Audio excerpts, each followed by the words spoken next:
COVID-19 is in our communities and the number of cases is on the rise. So it's essential that we each play our part in full by following all of the government guidance. Only by doing this can we keep our schools and businesses open. If you're young and healthy, you may feel the virus isn't a threat to you. But someone more vulnerable to coronavirus than you, perhaps someone closer to you than you realise, is depending on you to play your part in breaking the chain of transmission. So I'm asking everyone to do their bit. Stick to the rule of 6 for gatherings indoors or outdoors. Wash your hands thoroughly and regularly. Wear a face covering in enclosed spaces. Observe social distancing of 2 metres or 1 metre plus precautions where 2 metres really isn't possible. Follow all of the guidelines about car sharing. If you have symptoms, self-isolate and get a free test immediately. If we work together on this, we can control the spread of the virus. Thank you.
My name's Jonathan Gribbin, and I'm the Director of Public Health for Nottinghamshire, and I lead the county's response to COVID-19. None of us want our children to miss out on all of the benefits that school brings. So I want to let you know just how hard our schools have been working to ensure that they've all got in place the sensible precautions to receive back pupils at the start of the new year. But of course, all of us need to play our part in stopping the spread. So alongside the guidance you know about already, I also want to urge you to follow the guidance on safe travel to school. Please walk or cycle, or if a car journey really is essential because you live more than 2 miles from school, please arrange drop-offs well away from the school itself. You can find out more details about this and about all of the other government guidance on our website. If you've any questions about plans or arrangements at a particular school, then the school itself will be the best place to answer them. Thank you for watching.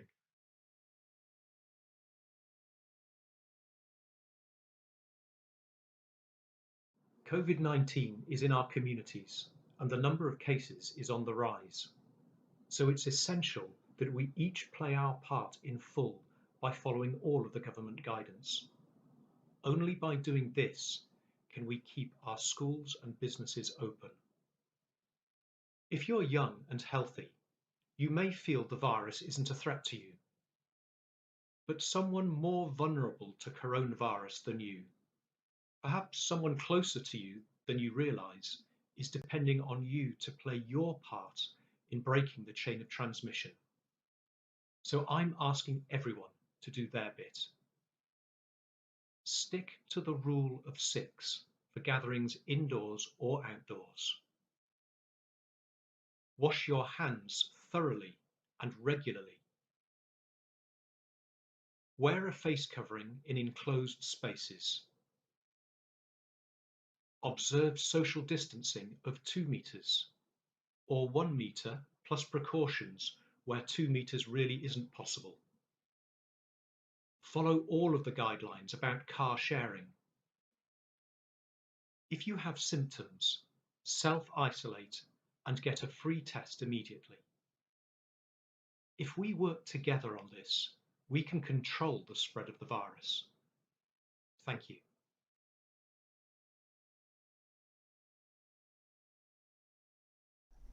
My name's Jonathan Gribbin. I'm the Director of Public Health for Nottinghamshire County, and I'd like to tell you about the COVID-19 Local Outbreak Control Plan for Nottinghamshire. It's all about containing the virus so that we can protect one another, safeguard our critical services, and enable our schools, our workplaces, our communities to flourish again. And the plan describes how we will do that in Nottinghamshire. It complements the national test and trace arrangements, and it builds on local arrangements with key partners like Public Health England, the district and borough councils, the city council and our local NHS. It identifies a range of settings such as schools, workplaces, universities, care homes and so on, which require specific plans to deal with any fresh outbreaks of the virus. It describes how we'll be monitoring on a daily basis to spot if there are any new outbreaks, and then coordinating action to investigate and deal with them, deploying extra testing capacity if we need to, or contact tracing as appropriate. The plan also deals with how we will continue to provide support for people who are made vulnerable because they need to self-isolate, and we'll be doing that through our community support hub. And we'll refine the plan as we go along to reflect the latest best practice and the information which government will be providing to the council. Finally, I want to acknowledge the lengths to which so many people and organisations have gone to already in recent months to stick with the guidance, to maintain social distancing of 2 metres wherever possible, to wash your hands thoroughly and frequently, to stay at home if you or someone in your household has symptoms, to get tested and to follow the advice that you receive when you get the result. By observing the guidance, you're protecting not only your own life and livelihood, that of your friends and also your loved ones, but also that of people you may never meet, but people who you're depending on and whom we must each depend as well. Your role in that is critical. Thank you for your help to contain the virus.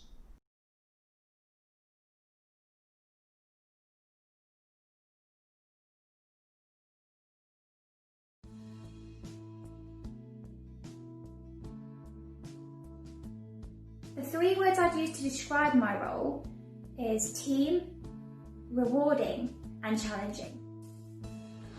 Positive, team, supportive. 3 words I'd use to describe this job: gratifying, inspirational, challenging.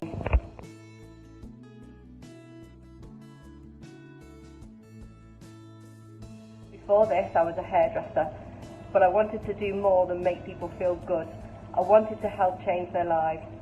I'm now part of a team that does exactly that every day. I spend my days talking to the residents of Nottinghamshire, their families and the support services that help them on a day-to-day basis. We're the front door to adult social care in Nottinghamshire, and we're responsible for taking the time to build a picture through talking with our residents about how they lead their lives, the things that they find difficult, the things that they can do, and also looking at how they wish to fulfil their lives to the best of their possibilities. In the 5 years of working here, I've learnt so much, particularly about social care. I had no previous experience in it, but through a really good training and induction plan, I was given all of the skills and information that I needed to be able to do my job. I've also been able to grow personally and within my career since then through a personally tailored plan of support and training to keep me going. We're a really close-knit team and we thrive off helping the community of Nottinghamshire to live a valued and independent lifestyle. Every day is different and there's always new things to learn, which makes the role interesting and really exciting.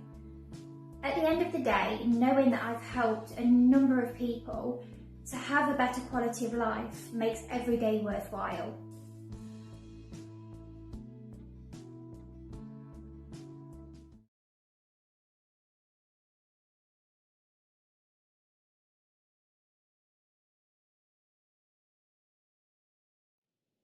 Okay. Yeah. I'd like to welcome you all to this meeting of the Policy Committee, which is being held remotely. We have a list of members here which has been noted in the papers. And the first item on the agenda is the minutes of the last meeting held on the 15th of July. Are they all a true and correct record? Anyone against?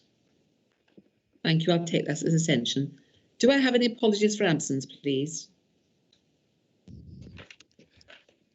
Chair, we've received apologies today from Councillors David Martin and Rachel Madden, and Councillors Jason Zajorsny and Councillor Tom Hollis will be substituting for them. Thank you. And item 3 on the agenda is the declarations of interest by members and officers, that is a disclosure of pecuniary interest and private interest, pecuniary and non-pecuniary. The Chief Executive would like to make a statement at this point. Thank you, Chairman, and good morning, colleagues. For item 4, the item on devolution and local government in Nottinghamshire, this affects all members in the same way, so I'm happy to offer a dispensation to all members of the committee, allowing them to remain in the meeting and debate and vote on this item. Thank you, Chair.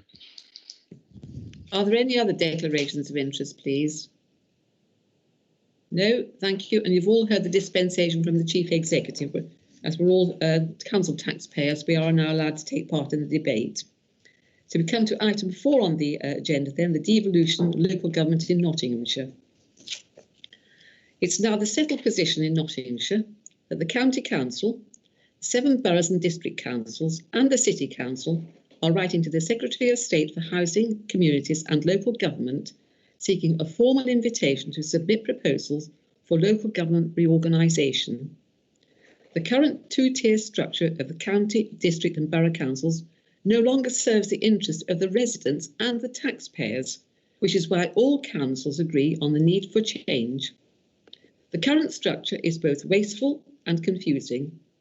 Having 8 separate council headquarters, executives, senior managers and some duplicated back office functions is unnecessary and costs far too much. A unitary system of local government would end this duplication and waste and free up money to be spent on improving and protecting services. The time is right for change, and we have a once-in-a-generation opportunity to simplify services and save more than £27 million a year to improve the lives of people in Nottinghamshire. We are expecting the government to make reorganisation a condition for the devolution of more funds and powers from the national level. It is expected that they will do this through the combined authorities, where several councils collaborate and make joint decisions. Nottinghamshire needs more investment on things like infrastructure, skills, transport and housing, and particularly as we recover from the impact of COVID-19. It is expected that only unitary authorities will be able to be part of a combined authority, and we don't want Nottinghamshire to miss out and be left behind. With leaders in Leicestershire and Derbyshire also working towards reform, we can unlock the possibility of regional devolution deal by establishing a mayoral combined authority for the East Midlands, bolstering our ability to attract much-needed government funding. Doing nothing isn't an option. Residents want easy access to effective, joined-up services and to be able to shape decisions that affect their communities. And just if the press are listening to this live streaming, can I point out to them we haven't made no comment. We have said if you want information, see the County Council website rather than dealing with speculation and innuendo. This report seeks the approval for me to write to the Secretary of State for Housing, Communities and Local Government, requesting an invitation for the County Council to come forward with proposals for a unitary local government for the County Council's administrative area, as set out in the letter in Appendix A, which is attached to the papers today. In anticipation of receiving an invitation from the Secretary of State, the report also seeks approval for those proposals to be developed with a budget of £100,000. The impact of COVID-19 pandemic on the Council's finances and the anticipated content of the forthcoming devolution and recovery white paper mean that this is timely and appropriate to consider again the case for local government reorganisation in Nottinghamshire. Experience from elsewhere shows that introducing a system of unitary local government in Nottinghamshire could simplify and reduce overhead cost, make it simpler for residents and partners to access council services, and improve services with closer collaboration, to make it easier to work strategically with our regional partners. In this regard, it is expected that the devolution and recovery white paper will set out opportunities for new and existing unitary authorities to come together in combined authorities that could negotiate and secure a devolution deal with central government. It is important to ensure that Nottinghamshire does not miss out yet again this opportunity for investment. And should the Secretary of State issue an invitation for Nottinghamshire to submit proposals for local government restructuring, these proposals will be brought forward to a meeting of the full Council of Nottinghamshire County Council. I'm sure all members here today recognise the importance of this debate. I'm looking forward to a good debate on this, and I hope all points are covered. I would ask you to remember we have members of the public watching, which is what democracy is all about. And I formally remove the recommendations which are in your agenda pack. And I'm looking for a second now. Do I have one? I will second that and reserve the right to speak. Thank you very much, Fred. Right, this is now open for debate, and I look forward to members' views, please. Alan Rhodes is first. Alan Rhodes is first. Right, I've got the first hand up. It's Alan Rhodes. So, Alan, would you like to come in, please? Yes, thank you, Kay. I am opposed to these proposals because they're the wrong decisions to be taking, and it's the wrong time to take them.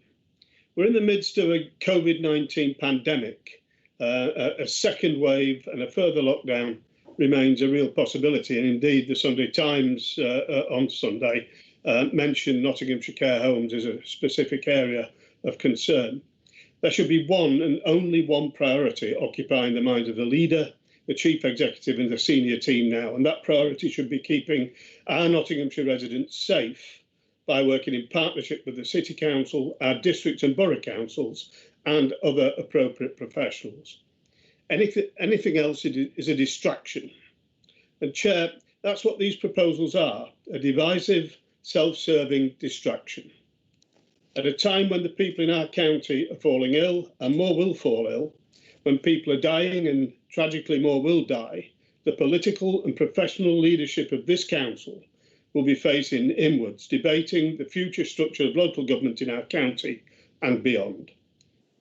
Proposals to abolish the very district and borough councils who we worked in partnership with so successfully during this period, this crisis, and we'll need to continue to work in partnership with to support our communities and local businesses. The proposals are to abolish them, drawing up battle lines in a fight to the death of local authorities, once again lining the pockets of consultants at a time when we need to utilise all of our finances, all of our resources and all of our energies to assist our communities and our businesses to tackle this virus and recover. Chair, at a time when we face a health crisis, a jobs crisis and a damaging economic recession, can this venture, this vanity project, this personal obsession of Councillor Cuts really be our top priority? I say no. I'm not averse to change. I've implemented change and I've embraced change. But we must also utilise the talents and ideas of others, hold mature discussions and embrace the power of pragmatism, something that the leader of this council has once again failed to do. This is history repeating itself, colleagues. It's often said that leadership is about making the right choices and setting the right priorities at the right time. Your opportunity to show good leadership is here today, Kay. Withdraw this report and these proposals until the pandemic is over and our people are safe. Do the right thing by the people of Nottinghamshire, or forever be remembered as someone who put her own selfish ambitions and her own vanity before the health and welfare of the people she was elected to represent. Thank you. And I have Jason next on the list. Jason Jozosny, please. Thank you. I mean, as the phrase goes, I'm not angry, I'm disappointed, but I'm afraid I'm a little angry and disappointed today, because clearly the decision today will put councils in paralysis at the most important time as we recover from the pandemic. And as Councillor Rhodes has just asserted, we should be really concentrating on recovery rather than reorganisation.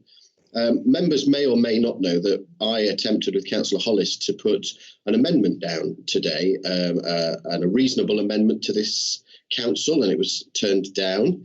It was because, in our opinion, this is not the right place to make this decision in any case. The right place really is a full council where we can have a proper debate on a decision that will affect every member of this authority, every member of staff, and every one of the close to 1 million residents affected. And a failure to do so, I think, shows a woeful disregard, not just for everyone in Nottinghamshire, but it shows that this council simply doesn't trust their own members to vote for it. It shows a scant regard to hundreds of Tory foot soldiers who put you in your positions of authority. And it's nothing more than an ideological power grab, how to get rid of pesky independent or Labour or Lib Dem councils. We all know it's long been the ambition of the leader to create one big super council, and now the worst government in my lifetime may deliver Cuts' legacy.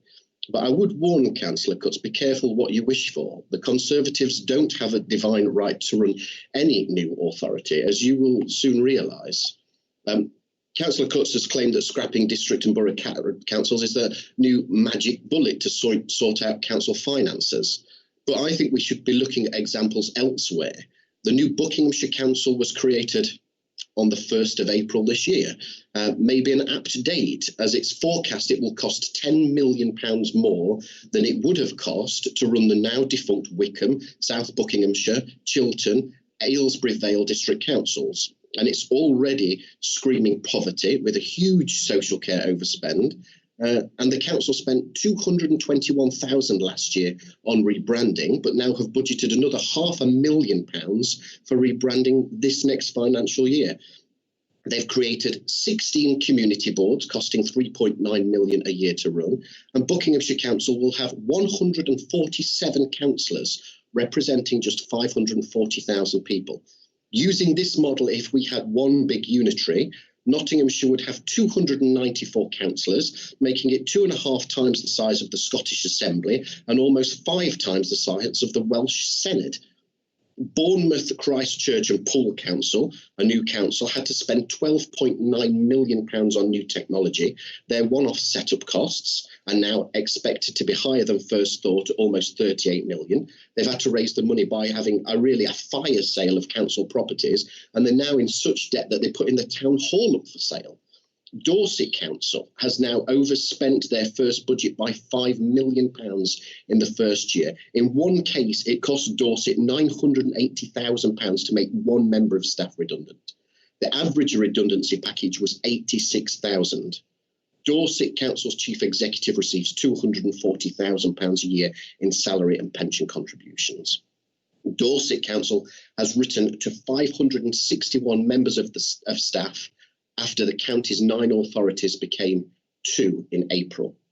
And let's have a look at Cornwall, the largest county unitary authority. And again, yes, you've guessed it, it was created on April the 1st, 2009. Cornwall has 213 civil parishes, each with its own governance body. These include 28 town councils and 167 parish councils, each with their own clerks and base. In Cornwall, £6.4 million is spent on parish clerk salaries alone. That figure goes into over 10 million when you factor in other administration staff. Of course, this is not even mentioned in the pie in the sky PwC report commissioned by the County Councils Network. These are the secret costs that the Conservative councillors here don't want you to know about. According to latest figures, 565,698 people live in the county of Cornwall. Their reorganisation cost 5,000 staff their jobs. Band D council tax has gone up from £1,244 in 2010 to £1,527 last year, 2019, and it has been subject to a maximum rise of 3.99% in 2020. Cornwall Council's credit rating has just been downgraded, one of the 5 worst performing councils in Britain. Using our borough and district councils as a cash cow is disgraceful. While councils like Ashfield here raise nearly 20% of their entire income from investments, Mansfield Council even more, Notts County Council have failed to adopt an investment strategy to ease the pain, despite repeatedly requesting it at budget meetings. And now they want to stick their hands in the back pockets, and we shouldn't let them get away with it. And I don't know how Mansfield independent councillors on this committee can look residents in Mansfield in the eye again when you're voting to give away tens of millions of pounds of investments from Mansfield away. It's the biggest giveaway since Rishi's Eat Out to Help Out.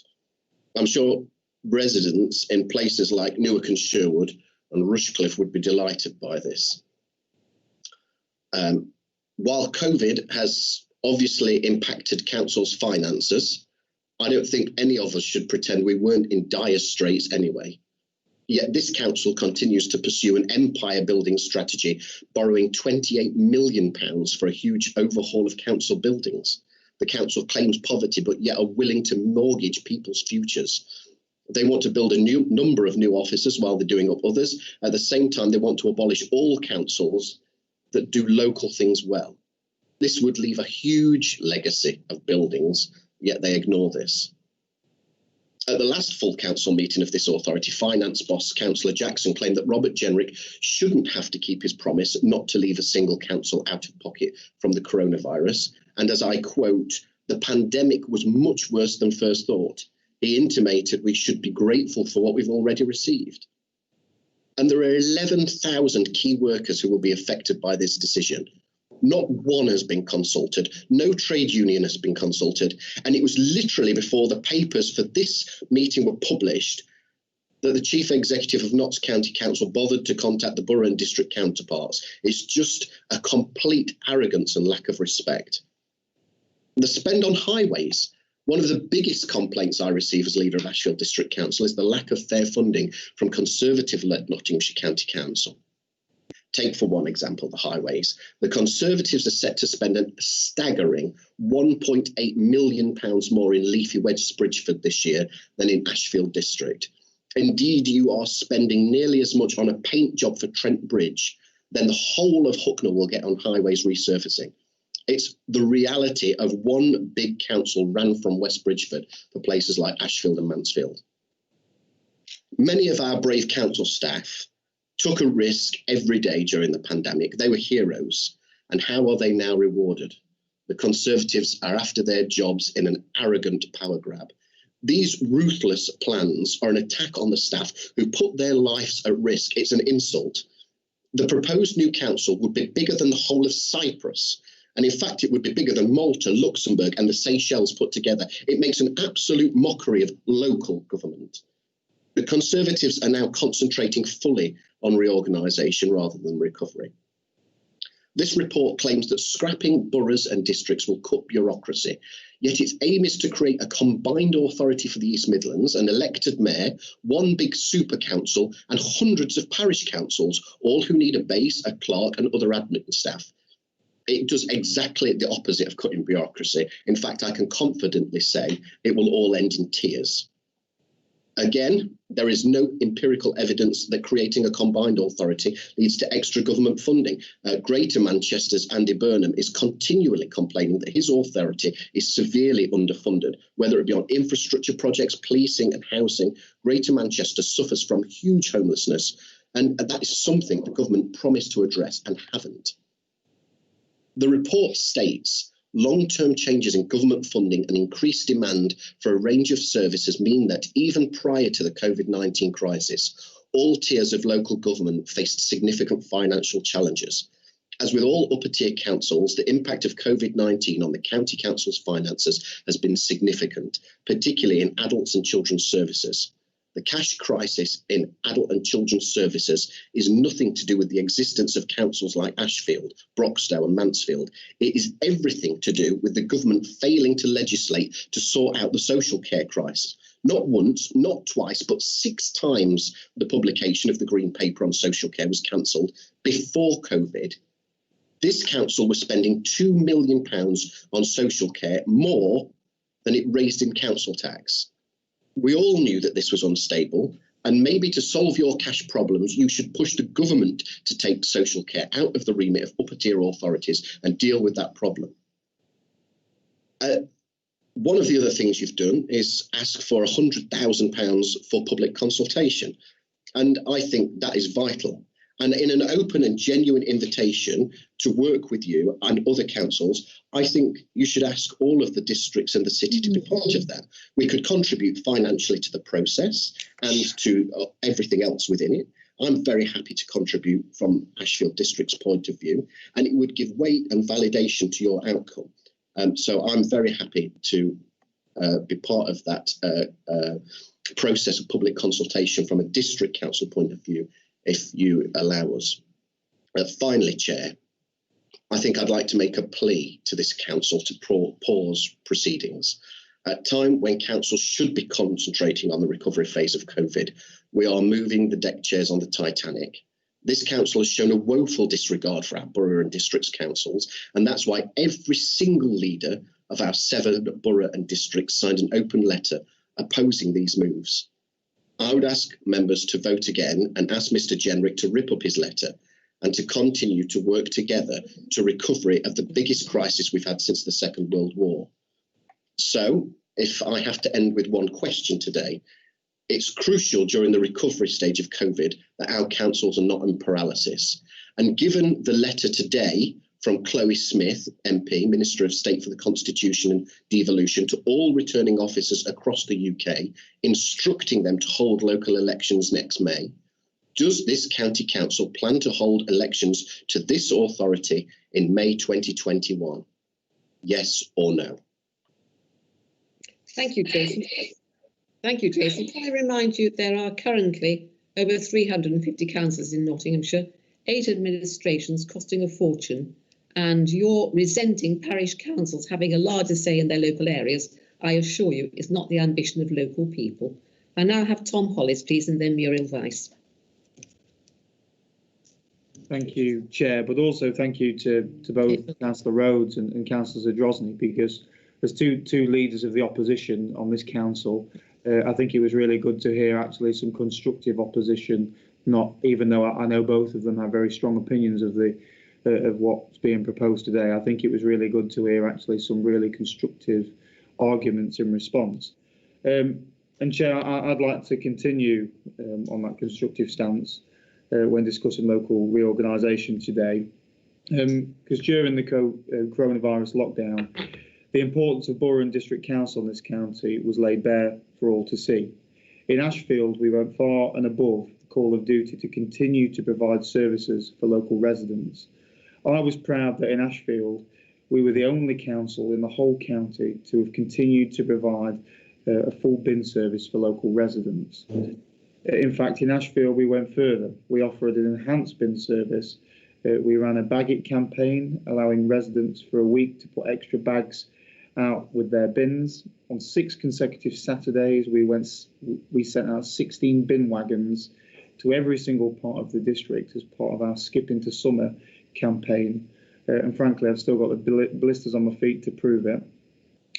In an uncertain world, our environment team at Ashfield Council and the housing team particularly put their lives at risk. How do we repay them? You want to put the jobs at risk. Our customer service team dealt with over 40,000 inquiries from residents and dealt with every issue they raised. They, like all borough and district councils in the county, bailed out the county council during this time. Why did this happen? The county council's magic number, which was also the customer service number, simply couldn't cope. I got involved in local government all those years ago, Councillor Cutts, to make a difference. To the residents I represent here in Ashfield, to the best of my ability, day in, day out. One of the things Ashfield Independents specialise in is community engagement. It helps to be local. Services run remotely, simply, in my view, are poorer services. And I, for one, Councillor Cutts, and for the other Conservative members, don't see myself as an administrator. I have no ambition to run a large local administration, a large regional administration. I got involved to change the lives of my neighbours, my friends, my family, and the locality that they all work and live in. Knowing the street name, knowing that play park, knowing that corner of the district you intend to make a decision on is really important to me about local government. And frankly, changing it in the way proposed takes all of that value away in my eyes. And you'll recall, members, that 2 years ago, the Ashfield Independents embarked on a 4 a.m. walk from Kirkby in Ashfield to West Bridgford. This 14.5-mile walk in the rain was to make a point. It was the 4.5 hour walk to illustrate just how remote West Bridgford is from the people we represent. We are talking today about firing the starting pistol to abolish the 7 districts and boroughs. And let's not also forget, as Councillor Cutts made clear, to abolish the historic county of Nottinghamshire, which of course has no guarantee that will be recreated. It may be in 2 halves, it may be in 3. We don't know how the national government will choose to reorganise our local infrastructure if we push the button today. And frankly, the decisions that have been made so far in seemingly smoke-filled rooms just shows a complete lack of transparency in this regard so far for public opinion. I see that as a disgrace, but I see that we have an opportunity in Councillor Zadrozny's proposal to actually have the districts and boroughs involved in this consultation, particularly vocal districts and boroughs like Ashfield and Gedling. Essential, so at least it's a robust and an honest approach to the consultation, which frankly we can check yours and you can check ours, and I think it will hopefully have a better conclusion than just doing it on your own. But this council has not learned the lessons from their expensive failure to scrap our councils 2 years ago. Again, a refusal to answer the questions that residents want to know.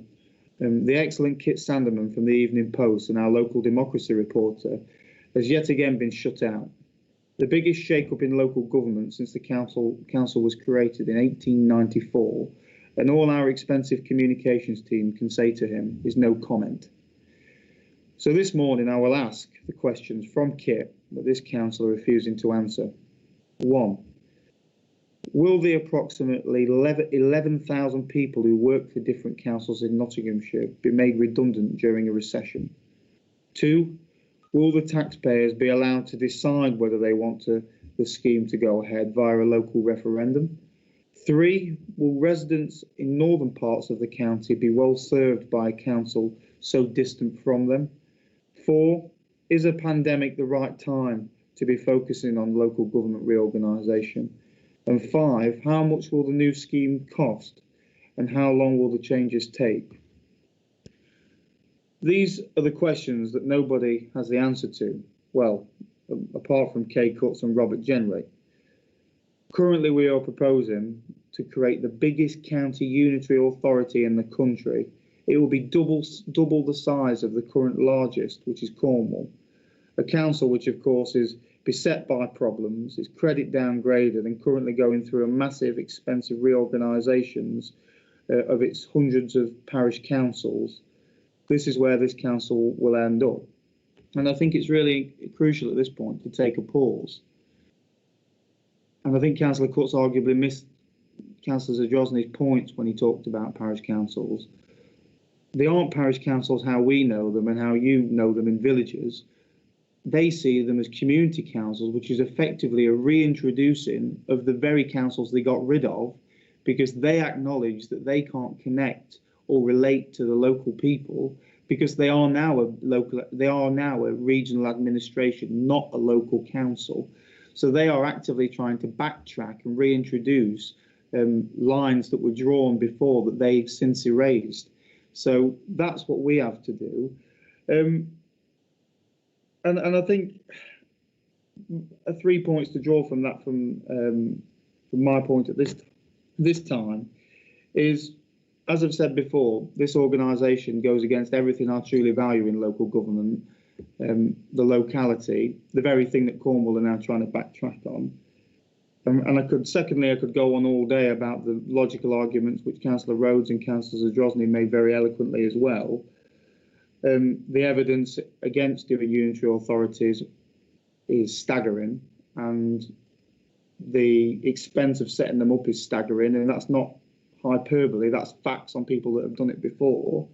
But let's thirdly say that if it is the right thing to do, if we all decide, and Alan and I and the Labour group, the Ashfield Independents and other members have their minds changed, this is the right thing to do. Now certainly isn't the right time. We have Brexit happening at the end of this year, we have COVID uncertainty, and now you want to reshape one of the true things that is working well, which is local government.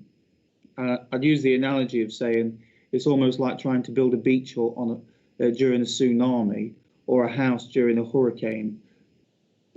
Fairer weather surely is the time to make these radical changes that you propose, if it was the right thing, which of course it's clear that I don't feel that way. I'm aware, Chair, that the Secretary of State for Housing, Communities and Local Government, Newark MP Robert Jenrick, already has the letter we published in this agenda in his suit jacket. Such is the arrogance of this council. Indeed, on Friday, this council, in abuse of council resources, sent an email to 5,500 subscribers.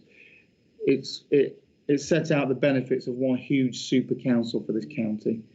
It also appeared on the council's website, such is the assumption that this will go through today. Finally, can the Chair confirm whether or not the County Council's elections will go ahead in May? But I'll finish from a quote, Chair. The plans for a new super council are appalling. I mean, come on. What you are planning is a council bigger than the Scottish Parliament. It makes no sense. Can you imagine? It's one big power grab. Not my words, Chair, but the words of the new Conservative councillor in charge of delivering just that. He was speaking in the council meeting in 2017. Step forward, Councillor. It's amazing just what £23,000 a year buys you these days. Please reconsider your plans today, Chair. Thank you. Thank you, Tom. Can I perhaps just remind you that 7 dustbin rounds is a very expensive way of collecting rubbish from people's homes when just one council delivers it.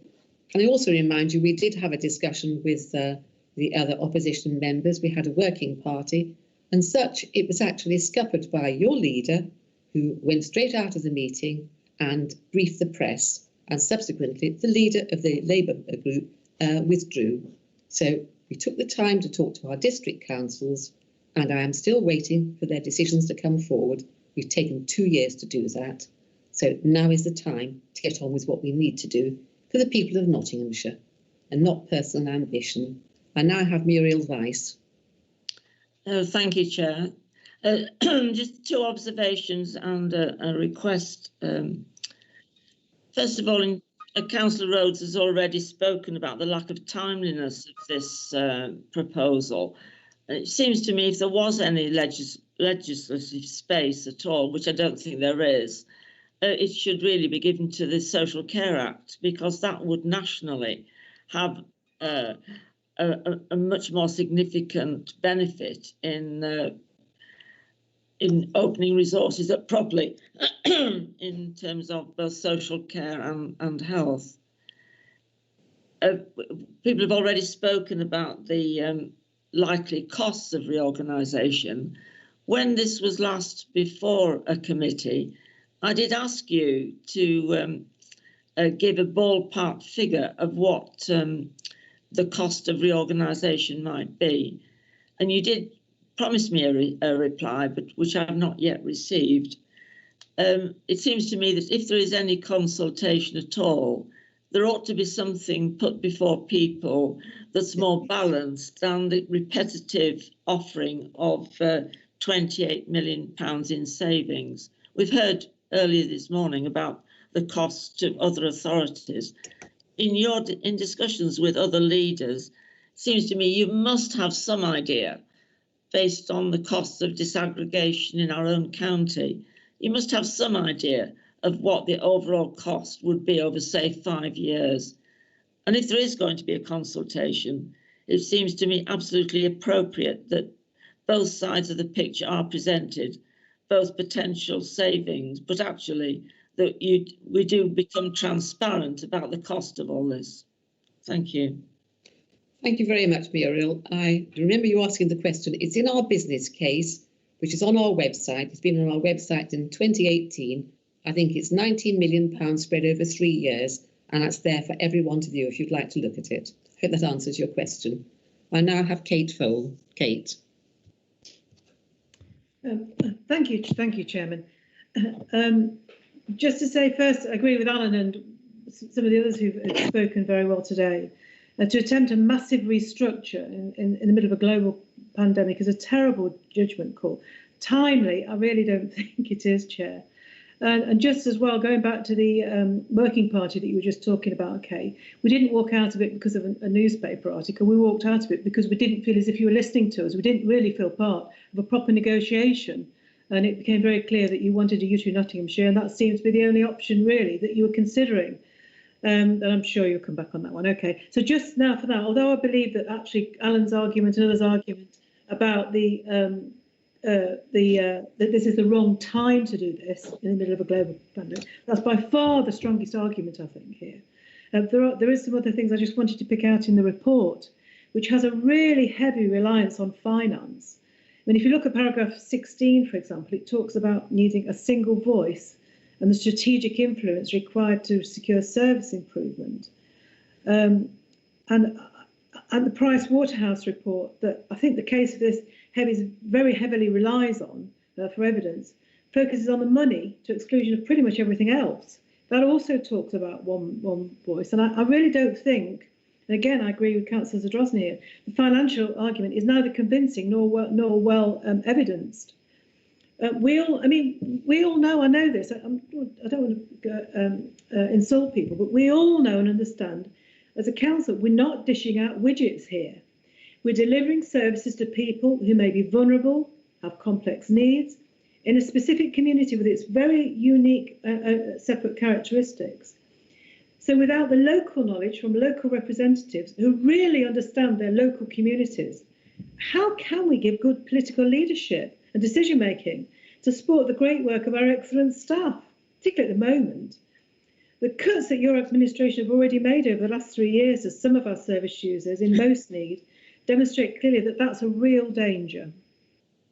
And again, going back to, I know this has been raised before, but there's no specifics in this report about proper public consultation.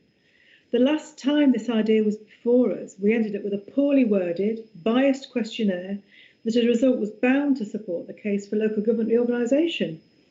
The consultation was not only flipping expensive, it also had no integrity. If we're going to consult, we must mean it. The surveys must reach all sectors of the community, including those who are disadvantaged for any reason, and we must really engage them in the discussion and listen to their views, and that includes the districts. It's clear from the letter that went out on the 8th of September from district leaders, they're really very unhappy with this. They say that you developed this proposal in isolation, and they also made another really good point, which is that too big breeds bureaucracy and inflexibility. One voice can't work. There is no kind of such thing. And these are our key partners, the districts. We should listen to them. So people should be considered first. It can't just be about the money. So I'm really not in support of these recommendations. Thank you. Thank you, Kate. Can I remind you that when we had the business case looked at, we looked at 3, 2 and 1 unitary councils for Nottinghamshire. We didn't get beyond that because of the poor behaviour of some. Can I also point out to you that value for money is really important to us. It's necessary to spend this on services and not bureaucracy. And that's what's being proposed at the moment, bureaucracy. Can I also remind you that the letter that's gone to the Secretary of State is not for the status quo. It is to look at reorganisation of local government in Nottinghamshire and including the city. And if you look at the letter, it's very specific about that. So status quo is not what we're debating today. I now have Mike Pringle and then Chris Barnfather. Thank you, Leader. And can I applaud some of the comments that were made today? I think it's been a well-balanced debate so far. I've got to say, reading the paper, I find it nothing more than opportunist scaremongering, which actually makes me sick to my stomach within this paper. To promote the negative impact of COVID as a reason to accelerate unitary authority status is simply wrong. Wrong because of its unjust way it uses fear to glorify self-gratification whilst ignoring the pain of those affected by death and serious illness. Aside from the obvious unpalatability of using it, it's fairly obvious how much working together has happened between all the district and boroughs during the last 6 months. Therefore, partnership working needs more than a fleeting mention, but you should recognise that, and you should should you wish to use COVID as a foil reason, then you must at least have the decency to realise the effort and reality of the positive effect of working hand in hand with tiers of authority during this time. I've got to say, I listened to Councillor Jackson, his plea which intimated that savings will bring some sort of utopia to Notts residents. What was confusing for me as Shadow spokesperson on finance was that when the Secretary of State claimed that NCC had received all the monies they had used directly during COVID, a misleading statement, Councillor Jackson was deafening with his silence. How times unfold, as now the man with the power, the Secretary of State, is looking for something, perhaps even a false promise of delivery of something none of us know the outcome of at this point because of COVID-19.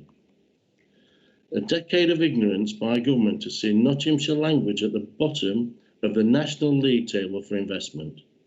In fact, that failure to invest alongside what can only be described as a poor attempts at representation by the administration has seen only crumbs of investment and not a seat at the table of debate. yet you ask for support as things will be better. How? I certainly don't see any evidence of change, and nor has any one of us over the past 10 years seen any evidence. A decade of waiting now turns to a rush paper of sickening fearmongering and a red herring proposed as a solution, within a paper that shocks me at its attempt at gaining support. To offer any support to the way this paper is written is to show contempt for Nottinghamshire and our residents. I shan't be supporting this paper. Thank you. Thank you, Mike. Can I remind you, we also work across the footprint of Nottinghamshire on the historic county boundaries with the police, the fire and the health service, all vital, important services. And therefore, it seems to me we can work across the county of Nottinghamshire and we could do it together better than having it split up into district councils. Can I also remind you that the investment in Nottinghamshire is we have a seat at the table for the HS2, Development Corporation, Midlands Connect, Midlands Engine, to draw down the funding which other areas get. For example, West Midlands is a combined authority, and when it comes to spending on transport, they receive £478 per head. We receive £269 per head. It's 69, 70 and 79. So they are way ahead of us in investment because they have a combined authority. And we need a combined authority to draw down the investment in Nottinghamshire. Not the reason they're way ahead. We are the lowest on just about every measure. And now I have Chris Barnfather and then John Peck.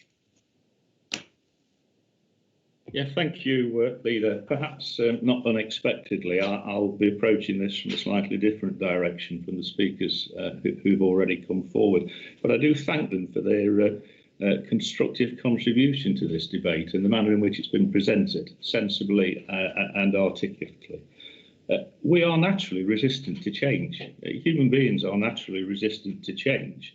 I can imagine 50 years ago, when the Local Government Act of 1972 was being debated, that members of the then Arnold Urban District Council or Colton Urban District Council or Basford Urban District Council will have spoke passionately and vociferously against reorganisation, the reorganisation that took place on the 1st of April 1974 and resulted in the creation of the current two-tier system and indeed Gedling Borough Council.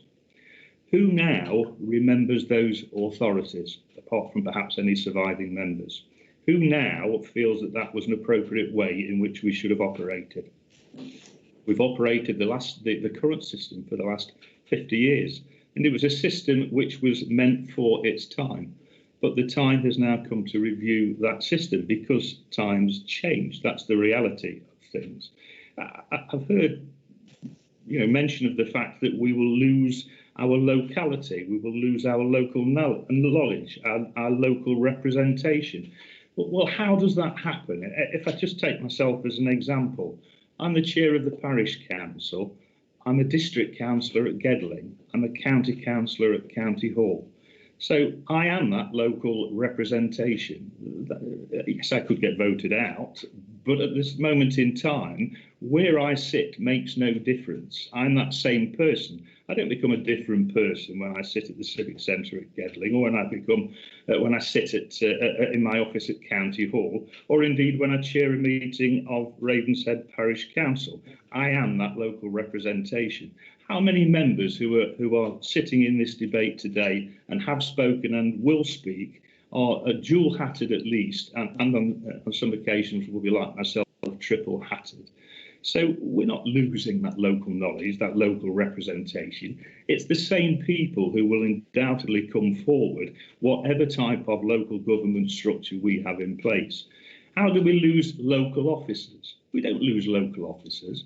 Whether local officers are based at Jubilee House in Arnold, serving Gedling Borough Council, or whether they're based at Bilsthorpe, serving the County Council, they are still local people. They're local members of the community who know their community, who are employed by a local authority to deliver in the local areas that by and large they live in, socialise in, and the children are educated in. None of that is actually going to change.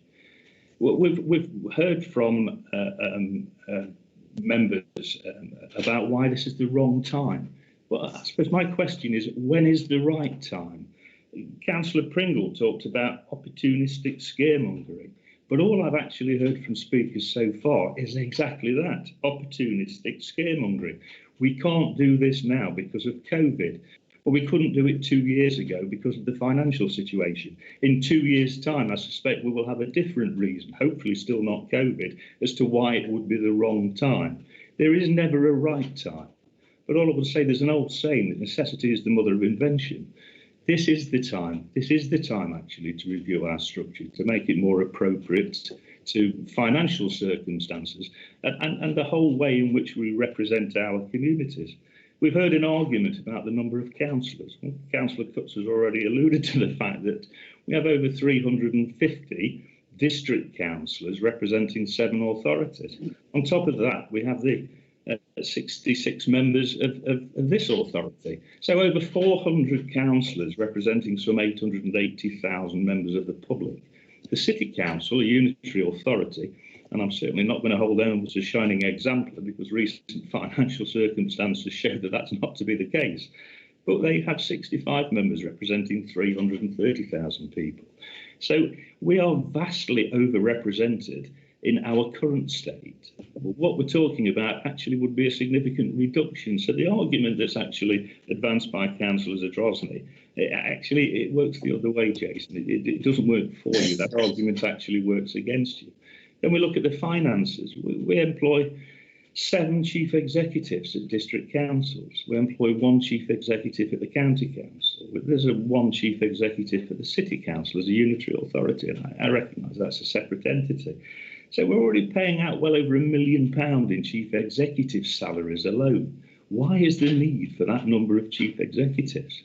To me, I've always been a supporter of unitary authorities, and I say that, with the experience of having been a district councillor for many years and having been a county councillor for the last nearly 12. So I have seen it from both sides. To me, this is a no-brainer at any time, but now, more importantly, is the time that we should be actually looking for change. What we're talking about at the moment is that we actually look at the options. We look at the options that are available to us, because status quo is not an option.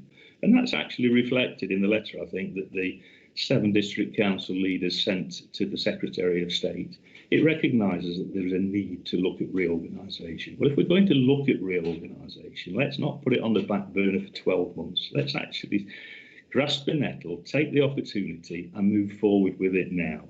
I will be totally supportive of this motion. Thank you, Councillor Barnfather. Thank you, Chris. Can I also remind you, in 1998, the City of Nottingham was the district council at the time, and the county council was the administrative area, and they received their status as a city again, which I think was absolutely right. There was no dissension in that. So we have reorganised local government since 1974. We did it again in 1998, and I think it's time for change now. I think the district council provide far fewer services than they did when they were first created, and it's time to move on. Everything moves on. So before I bring in the next speaker, I've had a request from Councillor Zadrozny, Jason, to make a point of clarification, please. So, Jason, the floor is yours. Thank you, Chair. I just felt it was unfortunate that we delved into personal attacks, and I would very much like it to be struck from the record, the comments you made about me, and perhaps an apology, if you see fit, that to allege that I scuppered the last plans by leaking documents. I can categorically say I've never leaked any confidential papers from the county council. I have very fervently give my opinion to the press, but to suggest otherwise, it just lowers the tone of this debate, which I felt actually from all sides has been a good debate. But as a point of clarification, I do think that's an unfortunate stray for the leader of the council, and I would very much like an apology or for you to withdraw those comments. Thank you very much for the rude comments you made about me this morning, Jason. And can I say, you went straight out and talked to the press.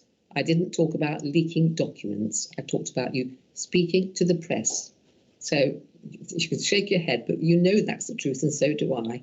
It's not, and I've not been rude about you at all this morning. I do think it's unfortunate that as leader of the council you want to engage in this tit for tat. But I guess when you're losing the argument, that's where we're going. We'll leave it at that, I think. Thank you. I don't think I'm losing the argument. Now we'll move on to John Peck. John Peck, please. Yes, whilst we're talking about your conduct, Councillor Cutts, I've been rather surprised this morning on a point of order, really, that you felt the need to speak after every speaker. That seems an unusual use of your position of chair. One could even consider it an abuse of your position of chair. You'll have the opportunity, as you know, to wind up the debate at the end.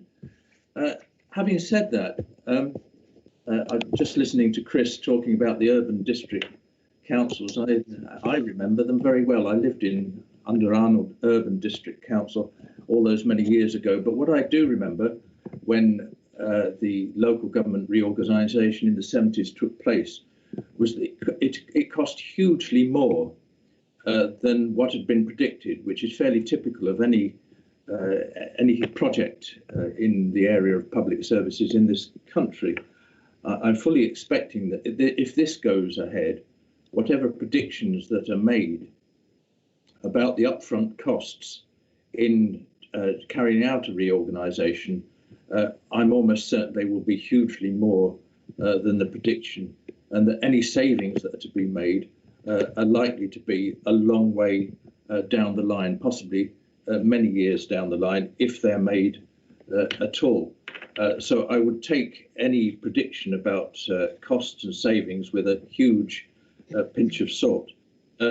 However, you're prepared to go ahead yet again with putting £100,000 in the pockets of consultants following the £250,000 which was wasted 2 years ago to come up with an answer which no doubt will fit what you've already suggested to them. It's the old question, isn't it, of those who pay the piper play the tune. So I don't think there'll be any surprises in whatever consultation and business case takes place. I'm actually fairly open to the idea of reorganisation, and I can actually be persuaded that there are some merits in some kind of reorganisation, although I thought the opportunity was missed under the Labour government when devolution took place. I personally thought that we should be going down a different road in England. But I'm certainly going to be voting against this, you won't be surprised to hear today, because I think the arguments have been made very well today that this really is the wrong time to be pursuing this. And I don't see what the rush is. The government's white paper hasn't come out yet. We don't know exactly what's in it, although you might have had some inside information. Most of us certainly haven't. And we await to see what's in that. You could have at least waited for that to come out. But I think that in any case, as several speakers have said very eloquently, this is absolutely the wrong time. I think there are strong signs that a second wave of COVID is actually happening now. We've got schools that are sending children home in Nottinghamshire, a rising number, almost on a daily basis. There are things that are happening in our county which are very, very concerning. And I would hope that all the efforts of all of our officers are, particularly in adult social care and children's social care, all of the efforts are going into what is going to be, I think, a very difficult winter again. Perhaps not as bad as last winter, but I still think a very long and difficult winter in this county. And the idea that a lot of officers' time is going to be spent on this very inward-looking idea of engaging in local government reorganisation in Nottinghamshire, I think many members of the public will be incredulous that we should fiddle while the county burns, so to speak. So I'm very concerned about this notion of rushing it through. if the elections are to take place next May, why couldn't this have happened when a new county council is formed, when a fresh intake of councillors, and hopefully with the COVID crisis behind us, why couldn't that discussion take place in the next administration? I really think this is the wrong time, and I totally agree with those speakers who have opposed it on those grounds. I'm also concerned about the lack of consultation that's taken place up till now with the district councils, parish councils, and anybody else. You're pushing this through, Kay, on your own as a personal crusade. I think that's been obvious from the start, and that perhaps explains why there's the rush to push this through at the present time. I really am concerned that it's going to take up not only officers' time, but a great deal of time as elected members over the coming months, when our efforts should be also concentrated on what's happening in our communities. So I think it's the wrong time, wrong place, and I think you should follow Alan Rhodes' suggestion that this should be put on the back burner for now until we can consider it in a more in-depth way at a better time than now. Thank you. Thank you, John. Just 1 or 2 points of clarification there for myself. I'm not the Speaker of the House of Commons. I'm the Leader of the Council. I am partisan, as this is my paper in my name, and I'm merely responding to points in case we forget about them, as there are important points that have been made. And can I also remind you that we have had meetings with the district councils, and we had 3 workshops by officers of district councils. We have had no reply for any of those workshops. We are still awaiting them. And I think it's a great shame, because I'd like to have done this together. But unfortunately, it wasn't to be. It's history repeats itself, Kay. So now I have Glyn Guilfoyle next to speak. Glyn? Thank you, Leader. I think I can't believe we're actually doing this at this time. I think it's a big mistake. I have never heard many of the public arguing about where their services are currently delivered from. There is no complaint about that.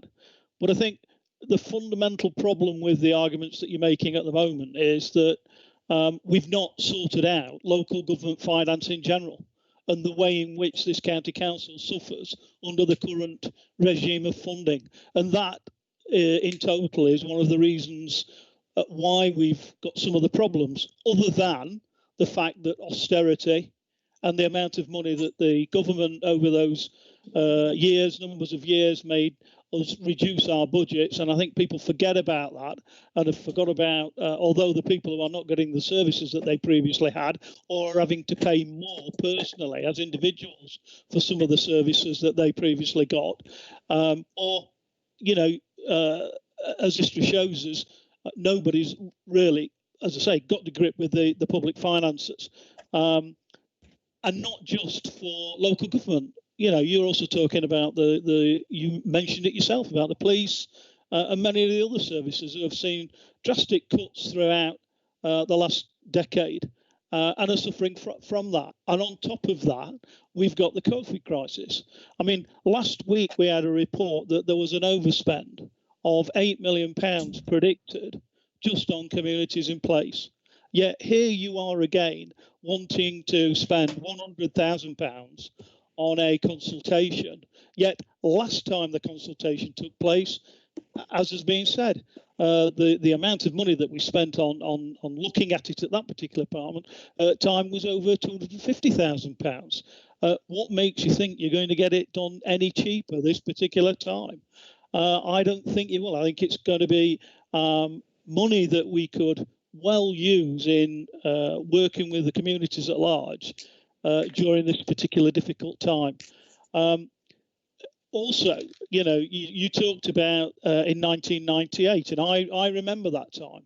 I was I was on the district council at the time when that particular sort of argument went on, and there was dissension about the city. There was a lot of people, and that didn't want the city to actually go alone. They wanted it to be one unitary. But when the decision was made, which was made by the inspectors at that time, it came with what we got to know as the donut, which was the city, and then the rest of the county was left with the districts, because that was felt at that time that was the better way to deliver the service. And I don't think they'll come up with anything, or would have come up with anything different. I think the difference now is that you've got a lot of MPs currently who are representing the localities around Nottinghamshire who have completely gone down that way. And I think that's the difficulty that we face, that we've got a small number of MPs who support Kay Cots's, the leader's view, and I think we will suffer because of that. And my view would be to members of the public who are listening to this, is to start lobbying their MPs on this particular issue, because it is an important issue. But until we sort out the finances, it doesn't matter what we tinker with over the next 10 years, which is when we'll possibly see any full and final savings in total of any reorganisation, is that we will still suffer, because that funding regime, if it's still the same as it is, won't give this county any more money. So it's not going to be the panacea that people are making out. So I at this point in time think, like others, it's the wrong time. It's not being done right. It's the wrong time to spend money on something like this when there are more urgent needs out there in our communities at this point in time. Thank you very much, Lynn. Can I perhaps jog your memory and say that if you recall, Bassett Law District Council have just passed a motion to spend £50,000 on their consultation, and it was the Labour government in 2000 and whatever it was who brought forward the donut that we talked about. It was this council under a Labour administration who made the decision. I was an opposition member at the time here. I remember it well. Right, now I have Councillor Richard Jackson, please, and then Tony Harper. Richard. Yeah, thank you, Chair. Just to start with, I'd just like to talk about the timing of this. This isn't rushed. We started talking about this 3 or 4 years ago. We got to a point a couple of years ago, and indeed published a report which was researched by Deloitte, which looked at the facts rather than people's opinions. People who are dead against any change. It looked at the facts. It looked at savings that had accrued in areas where unitary councils had been created recently, and it came up with the figures, and I'll come on to that in a few minutes. The timing is because the white paper is about to be published, and I feel very strongly that we ought to be at the forefront of this, and if there is going to be change which is beneficial, we ought to be amongst the first authorities that are going through it, and I do think it will be beneficial. I could talk about the finances of the council all day. We've got a finance committee in a couple of weeks. We had one just a month or so ago, and we've covered the finances in great detail. And actually, I think the case for a unitary council is very compelling, with or without the financial pressures that we're under at the moment. And so I'll leave financial discussions for another day. We are at a tipping point, though, because across the country, the whole of Scotland, the whole of Wales, several counties, and most of our cities are now unitary authorities. I don't imagine for long that government is going to carry on with the disparity and carry on funding areas which are still 2 or 3 tier over areas that are unitary. And I think sooner or later government is going to do this to us. And I don't want that to happen, because quite honestly, whatever political party's been in government, there seems to have been a pretty poor job made of local government reorganisation over the last many decades. The system we've got now is far from perfect. And I think if you're in a large number where this is being done en masse by civil servants, we will get something which none of us will like. So if it's going to happen to us, I want us to be in the first wave of it, and I want us to have a big say in how it's designed. The district council leaders have now all come around to that point of view as well, and I've written, I have to say, without any reference to the democratic process in their own districts, but still have all written asking for change to be looked at, and I'm glad they're on board with that. And I think we will just disagree about how that change comes about. The Deloitte's report, far from being wasted money that was spent on that, the Deloitte's report from a couple of years ago will form the basis of the business case that is proposed to government, and it's a good one. It needs to be updated, of course, but I would suggest members go and read that, because it's quite clear that many haven't, because questions that have been asked today about the savings that would accrue are all in that report. They're not our figures. They've come through a process that are undertaken by Deloitte, by some people who are expert in this. And what it says over 5 years is that we get to an annual saving of £27 million a year. And it says that over 5 years, even taking into account the transition costs, which are perfectly affordable, we'd save £88.7 million over the next 5 years. Now, I want that £88.7 million to be spent on frontline services. I don't want it to be spent on duplicated bureaucracy, which is what's happening at the moment. Several people have talked about the excellent work that goes on in district councils. I've been a district council leader. I'm still a district councillor. I know what a great job is done by those on the front line delivering services that people value. And quite honestly, that £88 million needs to be saved so that we can continue to fund those services. We've talked about the status quo not being an option. That doesn't just mean there's going to be change somehow. It means we cannot carry on as we are. The pressure on the finances means that there will be significant savings needed over the next 2 to 3 years. And that will impact on frontline services. It's not just at the county council, it's at all of the district councils as well. And we can all bemoan the current formulas for local government funding, but I don't think we can say, I'm going to wait for those to get better before we have any change, because frankly, we've been saying they need to change for decades, and we still feel that we're underfunded. So we need to get on with this. And I think there is a point. I think it was Mike Pringle who said that my silence was deafening when I talked about the difference between what government had funded us over this COVID crisis and what it's cost us.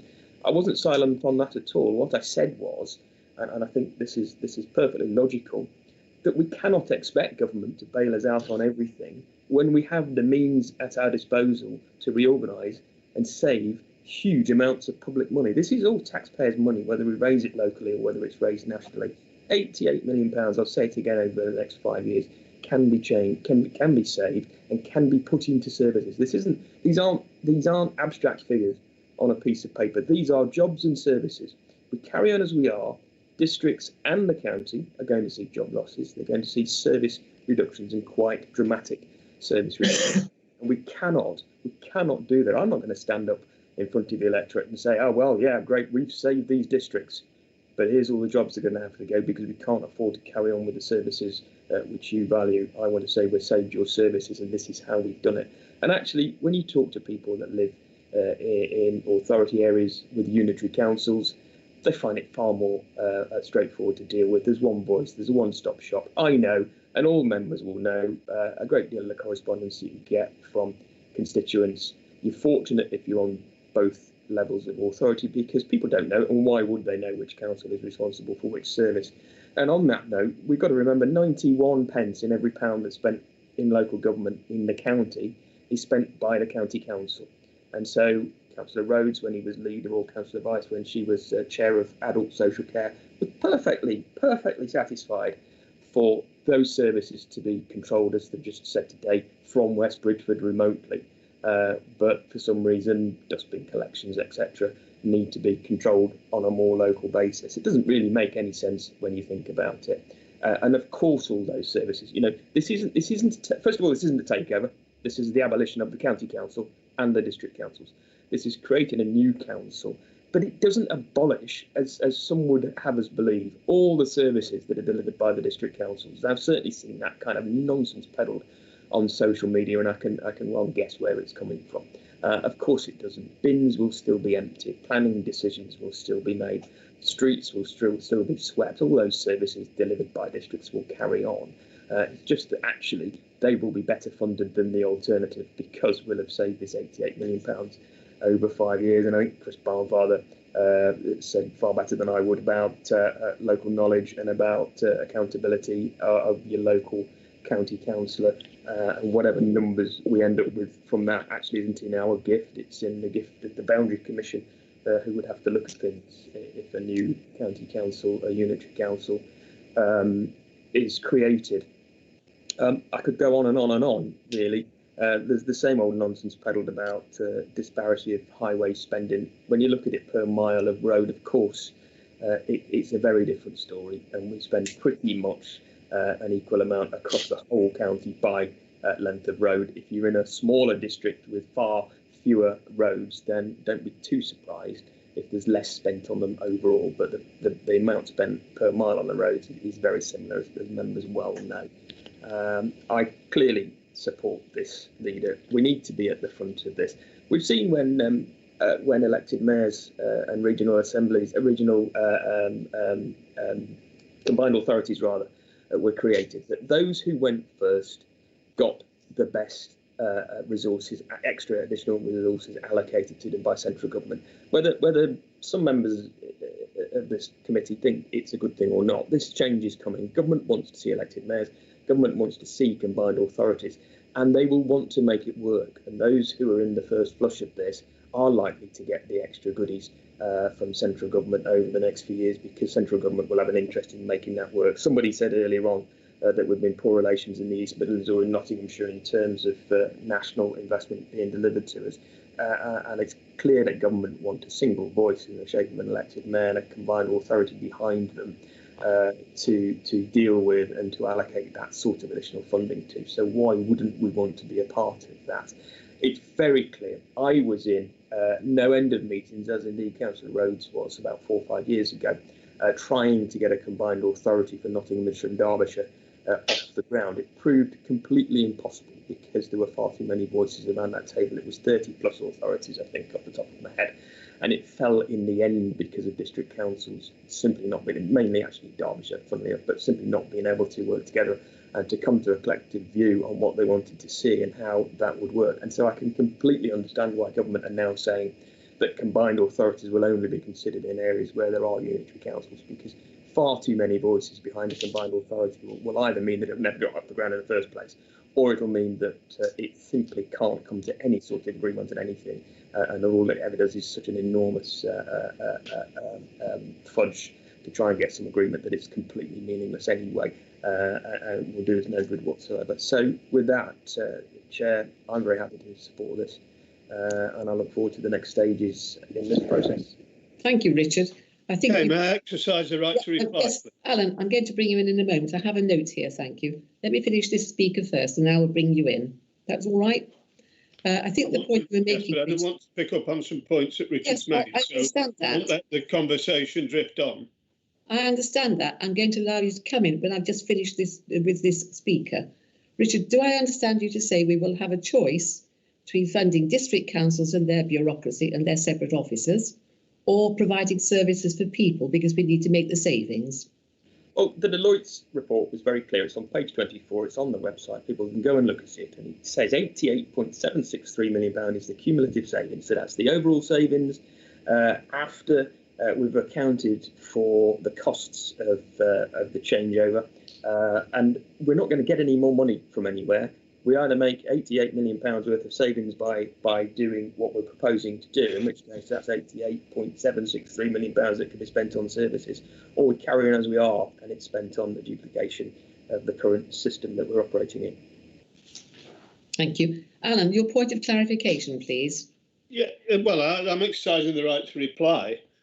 Two things really that Richard named me in his presentation, which was as ever smoke and mirrors and very light on fact. But on the combined authority discussions with Derbyshire were very successful.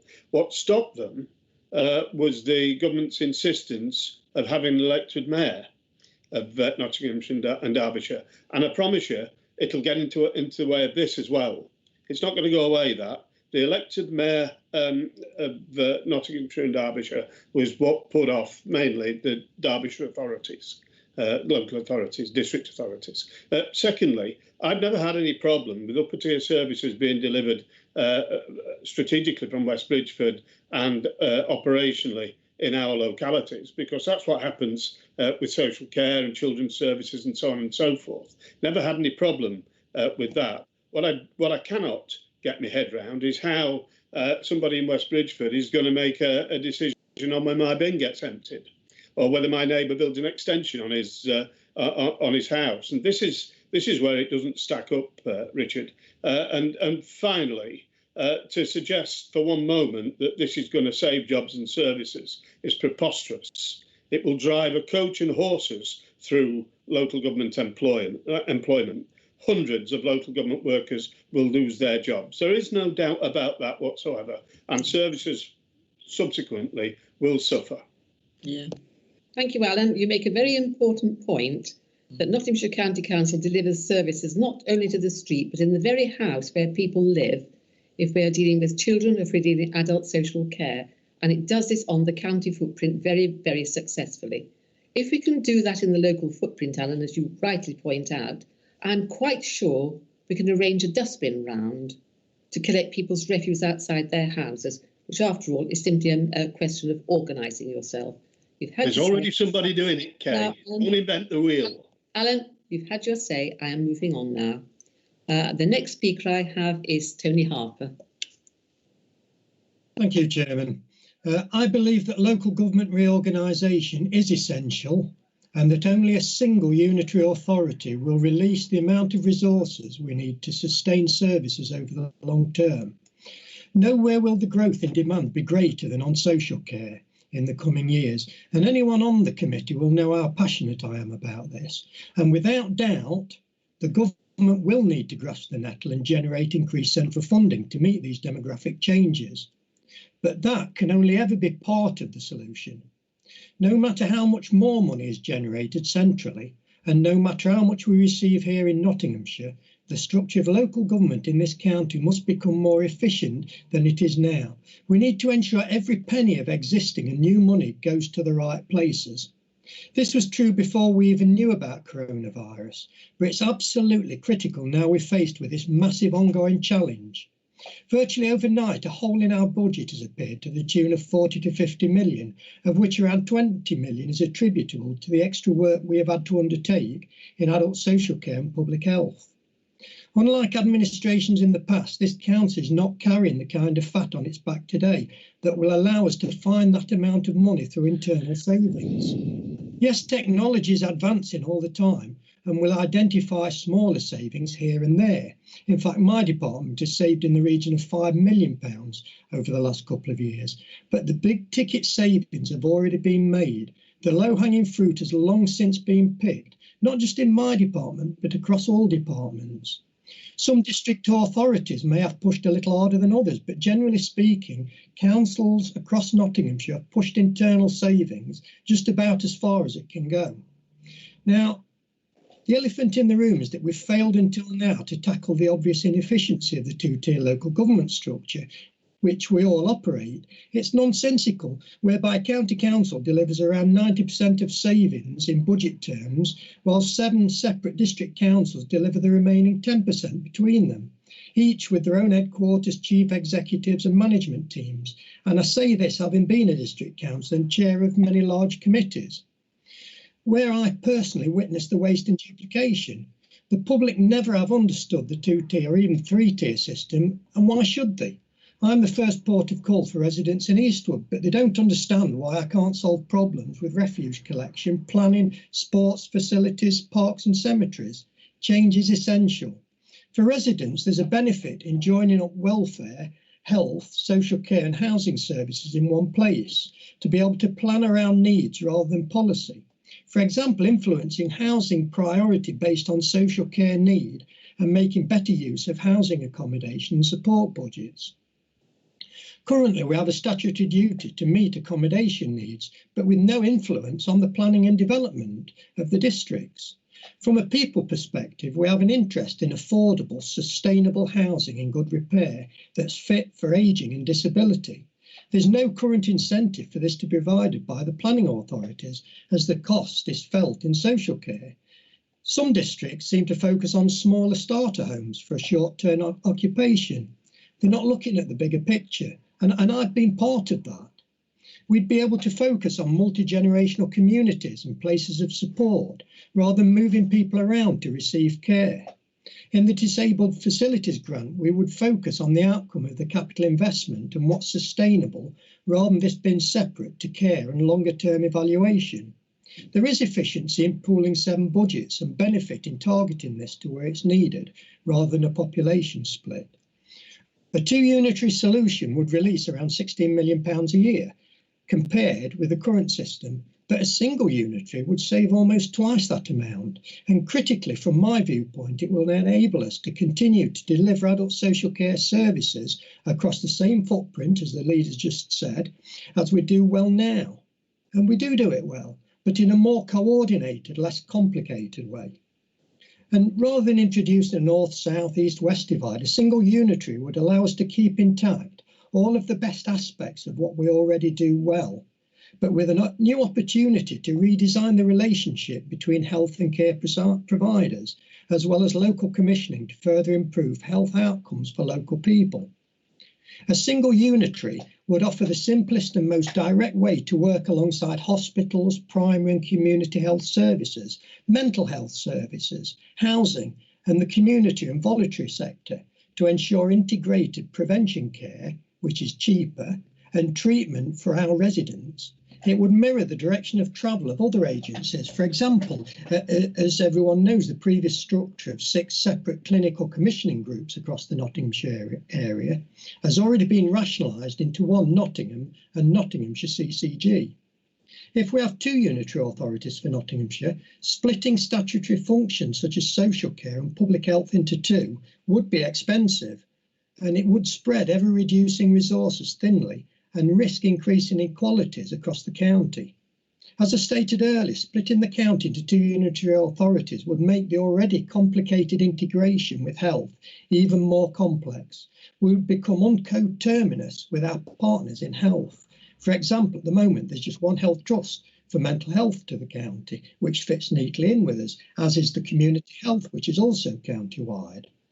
For the sake of our adult social care and public health service users, plus health and well-being, and also to protect services and other departments that would otherwise be cut to maintain our statutory duty, I urge colleagues to support this motion. Thank you, Chair. Thank you very much, Tony. I think the point was very well made, the difficulty of delivering on 2 unitaries depending where people live, and how we'd cooperate, and then splitting up the other services across the county, which are delivered on one footprint. So thank you for that. I now have Bruce Lawton and then John Knight. So Bruce now, please. Thank you, Leader. What people fail to understand is that this is going to be done to us under the Local Government Reorganisation White Paper.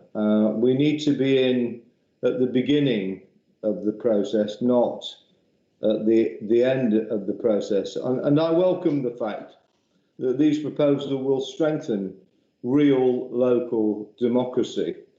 The devolution of power, I think, is a real positive as far as these recommendations are concerned. And there is never a good time to deal with local government reorganisation. I mean, in 1974, we were right in the middle of one of the worst periods during the Northern Ireland crisis. In fact, an IRA cell hijacked a helicopter and dropped bombs on a police station. You know, we were in a real difficult time as far as the country was concerned, but we still continued to go down that route because it was the right thing to do. I mean, I hear comments about raiding reserves as a reason for not going down this process. I remember, you know, when exactly the same arguments were put forward by Southall Rural Council when the RDC, Rural District Council, when they were awash with reserves because they were drawing funds from the 2 pits, the rates from 2 pits, and then what did the government do? It went and changed the regulations and took all the rates itself. So these arguments are spurious, really, in my mind. I mean, change, I think, is to be looked at as an opportunity, and councillors should be putting their electorate first, not their own areas of responsibility in their district councils. And using other councils as examples is a good thing, really. I mean, I've been benchmarking within my committee quite a bit, learning a lot from other councils on how not to go down and drop in some of the bear pits that they have been going on about. I mean, how long have we as a council been bellyaching about the fact that we have not got our fair share of government funding? Here is an opportunity to make us a powerful council that can go down to Westminster and fight for our residents in the East Midlands to be able to bring funding back, which we so desperately need because we are so far behind other areas.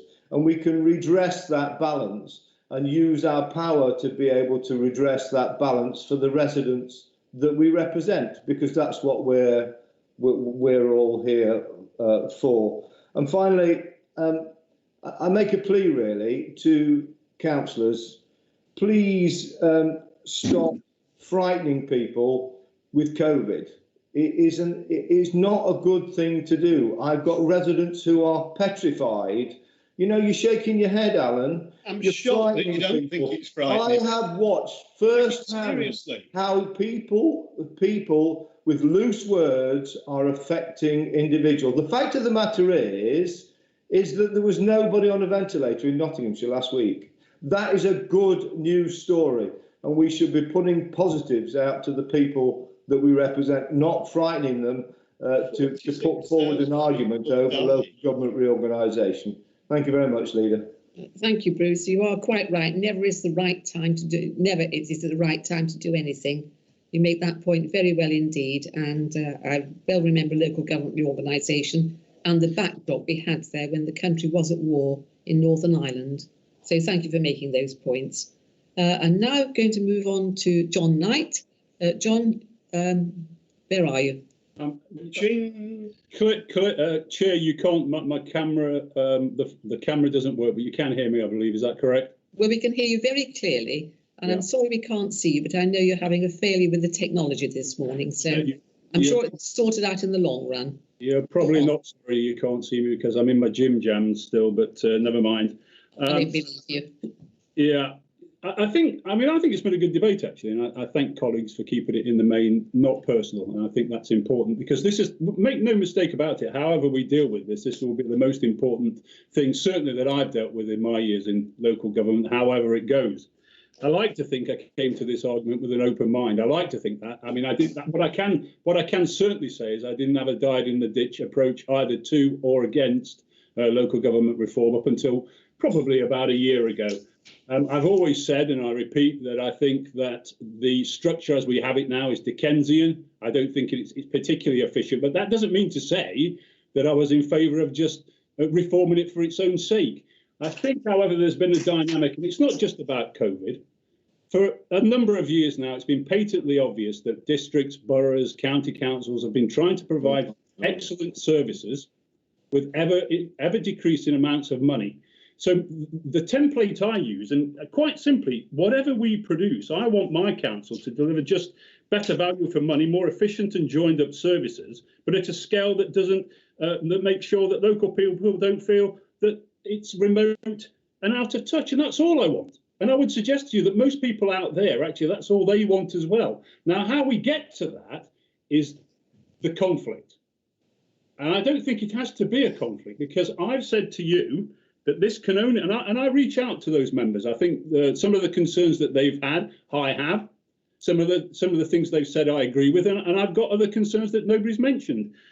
But if we work together to engage with communities and make them partners in reform, we can produce something beautiful. And I mean that quite honestly. We can produce something going forward that protects those services that Kate alluded to earlier on. People like Kate aren't in here, you know, just to talk about local government reform. She came into it, as we all did, to try and protect children, to try and protect elderly and vulnerable people. The reason I believe that we have to reform local government is because we can only do it if We can only provide those services long term if we reform local government. Now, how we reform it is further on down the line. All we're asking for at the moment is to get this kick started. Now, there's been a lot of talk about we shouldn't go now. Let me tell you now, colleagues, if we're going to do it, we need to go now. We need to go now because we need to be an exemplar authority. We will get money given to us. We will get lots of advantages that you won't get further on down the line. And don't think that it's going to go away. You may kick it into the long grass for 2 years, but what's better? Us working together with districts, boroughs, and most importantly, the residents of this county are moulding something that we want, or having it imposed on us from Whitehall and having a one-size-fits-all solution. I say this to you, get together, all of us, let's try and produce something. You're shaking your head, Alan, but you've not come up with anything. You're delivering good value for money, John, that's for sure. Well, that's fine, Alan, and I take your point. That's fine. And some of the things you said earlier on I agree with.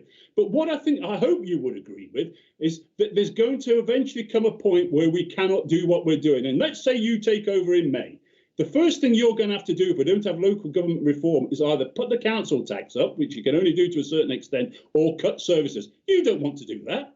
Why wouldn't you want to be leader of a new authority that, as I say, would be something beautiful that everybody has been involved in, and not just districts and borough councils? We've heard a lot today about engaging with district and borough councils. I also want to engage with communities outside there, the health service, the social service, the parish councils, the trade unions. Let's bring them all on board and get together, because we can't do that without that kind of compliance.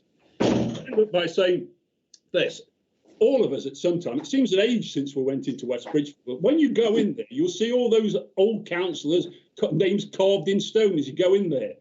They didn't do, that was the last time we had reform. We can do something that's far more important than that. I don't want my name carved in stone. I'm not that bothered about egotism, but I am concerned that when I leave local government, I've done my best to ensure that those services that I started with are still going forward. And I've come to the conclusion that the only way we can do that is to reform local government. How it goes further on and down the line will be up to us if we go now. If we don't go now, it will be forced on us, and then we'll have a right to complain. Thank you, Madam Chairman. Thank you very much, John. Thank you very much, John. That was well made.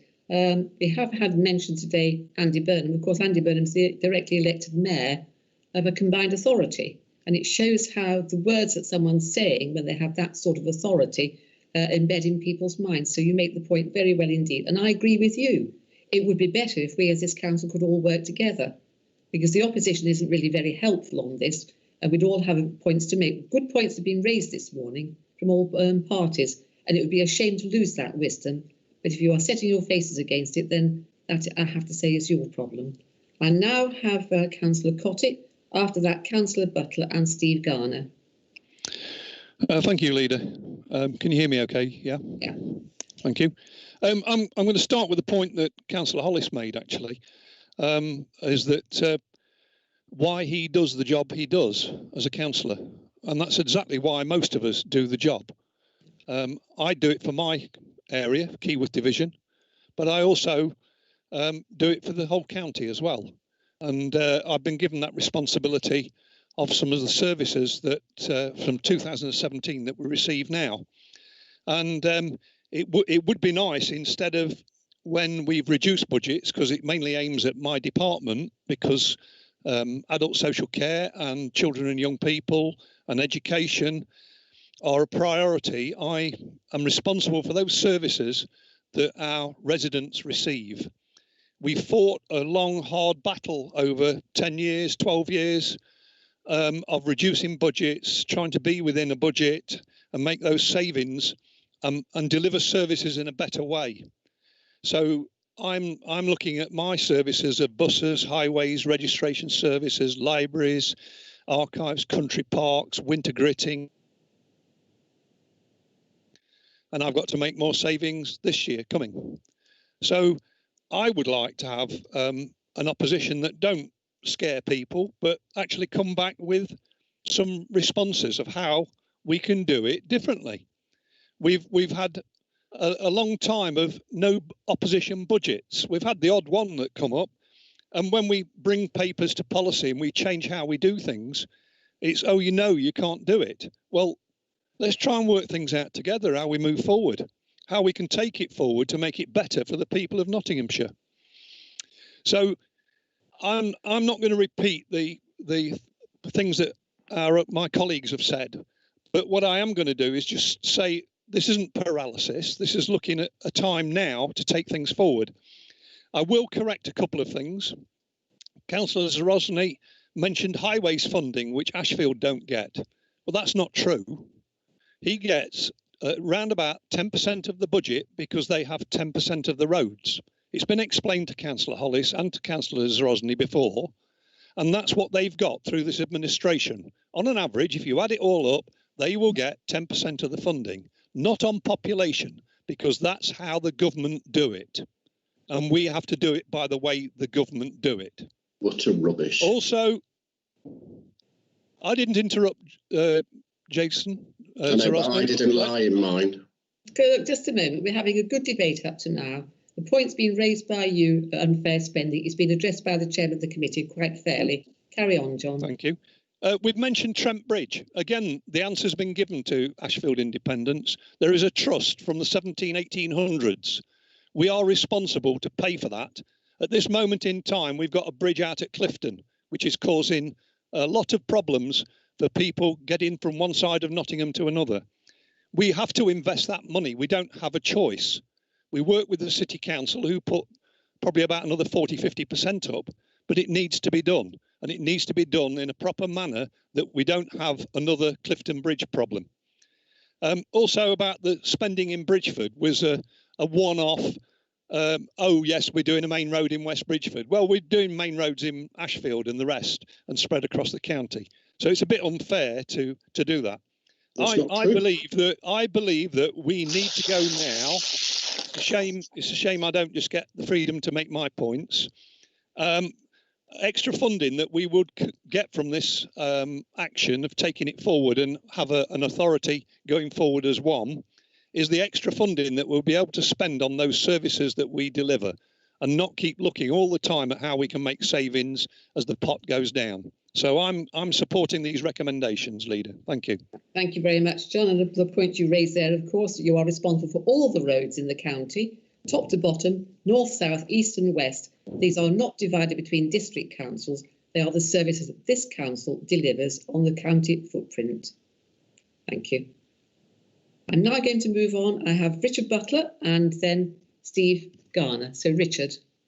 Yes, thank you, Leader. Well, a lot's been said already today, but the fact of the matter is something is going to happen. Something's got to happen. The way that local government operates now is not sustainable. And that was the case before we got into the current COVID crisis. And as we know only too well, COVID is causing such huge problems for everyone one way and another, not least the councils. So what we're doing here is accepting the fact that something will change, and we are taking a lead. We are showing leadership as to the way we believe is the best way for the future of local government in Nottinghamshire to proceed. Now, the fact is, some people will disagree. That's life. And we look forward to seeing what any other alternative suggestions come in. And as I say, something is going to change. Now, we'd far rather be in the lead of that and have and lead the discussion, for want of a better description. Now, of course, the reality is many of us are already doing the job as if we were a unitary authority, because those who are dual-hatted on the borough district and council, or as in some cases the parish councils as well, we get queries, comments, inquiries from our members of the public daily, whatever the issue is. And the fact is, they just want the council to sort out whatever the issue, the problem is. Very few of them are normal people out there, real members of the public, are really that worried about which council does what.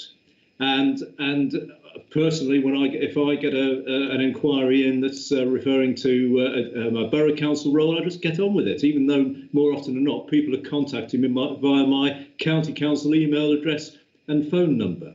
And thereby lies another interesting fact when it comes to efficiency and staffing and what staff do in the authority as a whole, and that is on the customer service contact side of things.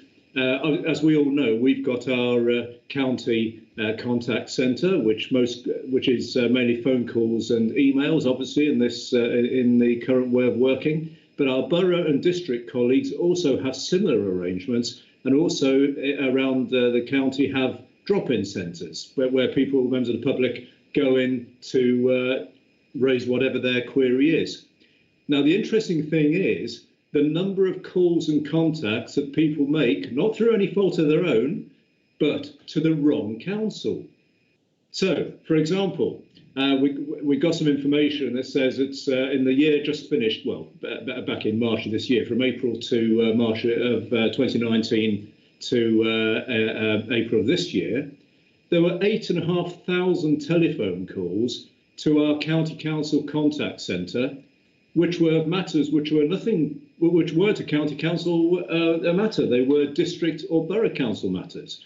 So the staff working hard there, eating into their day by having to explain, oh well, you don't want to contact the county council because you need to contact the borough or the district council because we don't do that. And so the public are probably not that impressed when you think about it, because who on earth would really create such a system these days?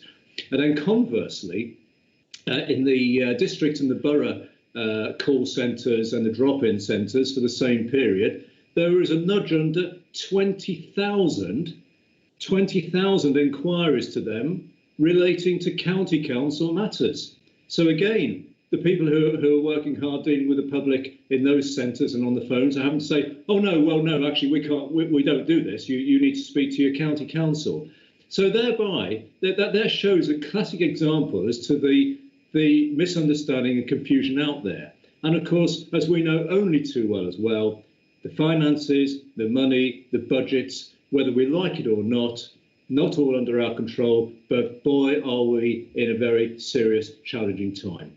Now, who knows where this is going to go, but we know, as I said earlier, something will happen. We're leading the way. This is what we think. Ultimately, the government will make a decision, and whatever will be, will be. But to sit back, do nothing is not an option. And likewise, kicking into the long grass, even allowing for the challenges we've all got with COVID, is just folly, because you're just delaying inevitable. And if we don't do something, something will be foisted upon us, and no one will have had a say in the way it will go forward. So it won't surprise you to know that I am supporting the recommendation. Thank you. And I think it's interesting to note, Richard, that after nearly 50 years, people still don't know which council delivers which services, which really sort of underlines quite clearly, if they don't know by now, they're probably never going to know, and therefore we may as well all come together and perform one service. Now, I've had Tom Hollis's hand up. Can I assume, Tom, that you have a point of order you wish to make? I do, Chair, and in the point of, I know you've opted for a conversational style in this meeting, and I'll follow Alan Rhodes' lead in regards to just asking for some clarity on what Councillor Cotty said. But just very briefly, picking up on Councillor Butler's points there, we understand the councils do different things and residents don't always understand, but what we're talking about here is creating equally as many layers from the community and parish council level to then what would be then the unitary authority level, and then a combined authority which would then have a mayor. So if anything, we're creating more confusion and more layers of bureaucracy. And frankly, my area, I represent Huthwaite and Carsett, currently doesn't have a parish council. We would introduce one which would then have 20 or 30 members, introducing more councillors and more people for people to contact. Politically, it's great. You know, we'll get more Ashfield independence on in my area, but it's just more and more layers, which I don't think's really been recognised in this report. But with respect to Chair, you brought me in to address my concerns, and my concerns were just points of clarity to Councillor Cotty, who I know on recent months we've had a bit of a heated fracas, but it certainly wasn't intended on my part. I respect his viewpoint on things, but on this occasion, he's just incorrect. I appreciate Trent Bridge has to be painted, but it certainly didn't need gold leaf paint. And to suggest that West Bridgeford's getting main roads resurfaced and Ashfield is completely untrue. There is no major investment in main roads in Sutton and Kirkby. There's some scraps in Hucknall.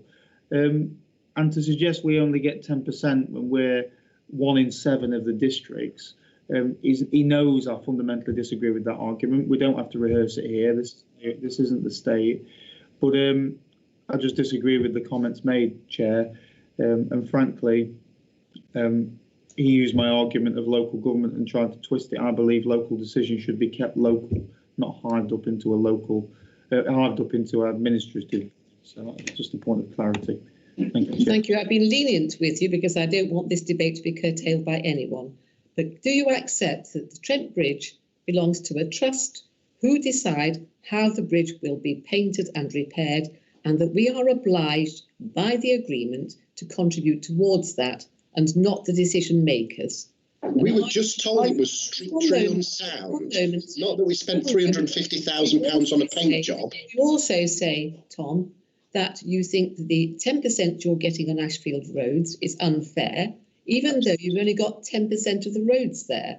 Because surely what you're suggesting is because you have a smaller district, you should get more spent on your roads at the expense of somebody else. Because as you know, it's a finite pot. And those large rural areas have many more B, C and D roads than which nobody uses. But the town centres with hundreds of thousands of traffic movements shouldn't get repaired because you don't elect Conservatives. This is utter balderdash. Be quiet. You're no, I won't. Please be quiet. I've listened for nearly 2 hours to utter tribe, unusually patient, lies and balderdash from the Conservative administration. It's time for you to shut up. Therefore, the trust decide how the bridge is painted and what is spent on it, and we have to pay regardless, and that the roads receive the same attention across the county to deal with the length of the roads and not because of the district area. That's the point. I'm going to move on now. I've got Steve Garner's hand up. Steve Garner. Thank you, Chairman. I'm for unitary authorities. I've been for unitary authorities for years. I've never understood why we've had 2 different council providers doing similar jobs for the taxpayer. District and county. What's all that about? We should be one umbrella. Whether you have unitaries of different sizes and organisations, that's a different question. But the fundamental thing is unitaries will be coming. If we don't do it now, it will be forced on us, like it's been said. And all you'd like to say politically, unitaries is a bad word. Unitaries is a getting together. It's scrapping the county, scrapping the districts and joining it up and making one authority, one new authority, right? I just can't believe it. We've got unitary authorities in Scotland, Wales, Northern Ireland since 1974. We made Nottingham City, I don't know the facts about it, but they left the county in 1998. I mean, that's unitary. Unitary, all it does is gets working together, and it's not this, it's your job, it's my job, it's county, it's district. Oh, you'll have to ring that, you'll have to ring that. Oh, go on, here's number for him, here's number for them. It's just a one-stop shop. That's what we need. That is exactly what we need. And I've said it for years. I said it in 2015, I think, at Newark, when we were on about combined authorities, when there were 19 authorities trying to work together. I said it will never happen. I says, because all the districts will argue against it. The Reds, the Blues, the Blacks, the Yellows, all the political domains will argue against each other. That's what you're doing, you're arguing. It's a blue idea today, but Reds don't like it. If it's a red idea tomorrow, Blues don't like it. Come on, get together, just do it. The taxpayer, which I work on and help, it's them I want to try and save their money. They're £1,500 a year, council tax, not moving up to 2,000, 3,000, 4,000, because it's wasteful. It's them I work for, not politically. So unitaries will save the money. We know that. It's just a case of let's get it done now and stop the bickering and arguing. Thank you very much. And wouldn't that be nice to stop the bickering, the arguing and work together? I entirely agree with you. Right, do I have any more speakers, please, before I'm going to ask Reg to come in as his seconding? So do I have any more speakers? Philip Owen. Yes, I've got to see your hand, Philip. Yeah, thank you, Leader. I have waited over 40 years of my political life for this day. And I have to disagree with my colleague, Councillor Barnfather, in one respect, because I started my political career in 1976 when I was elected to Nottingham City Council.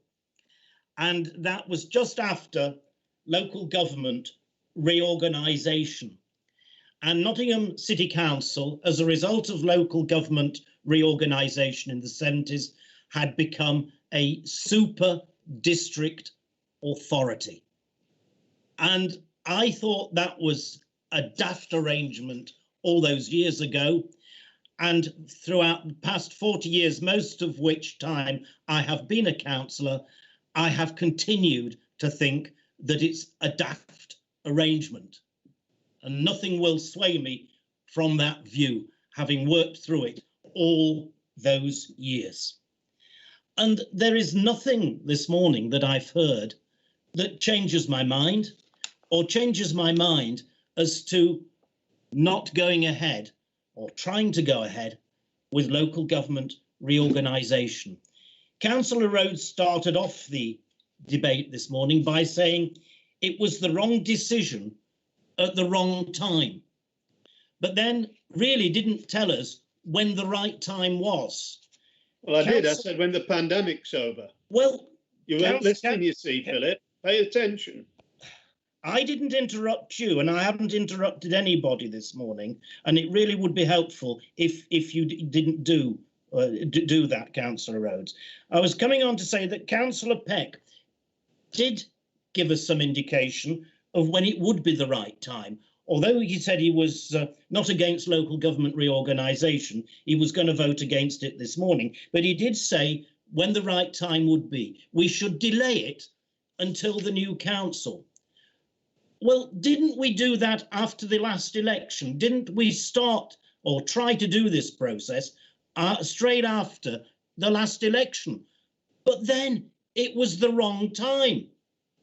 All this argument about it being the wrong time is simply to try and kick it into the long grass in the hope that it might go away. Well, I'm sorry, but it won't go away.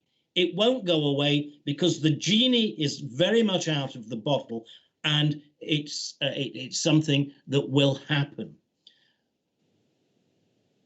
We found, and it's been mentioned, that the city became a unitary authority in the late 1990s, and I always regarded that as the first step in the whole process of moving towards unitary authorities. And I always thought that it was a great pity that the efforts of the county council at that time, who, contrary to what one or two people have said, were very much opposed to the city becoming a unitary authority. If the efforts of the county council, instead of opposing the city becoming a unitary authority, had been put into ensuring that the county became a unitary authority, we would have had the benefit of all those years of unitary authority arrangements, which would have been so much better for all of us.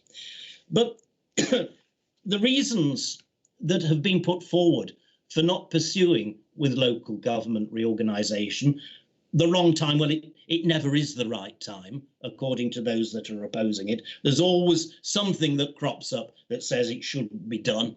And what the really mean by this is we don't want it to happen at all. So if we can find a reason to say that it's not the right time, it'll put it off for another 2 years and another 2 years and so on.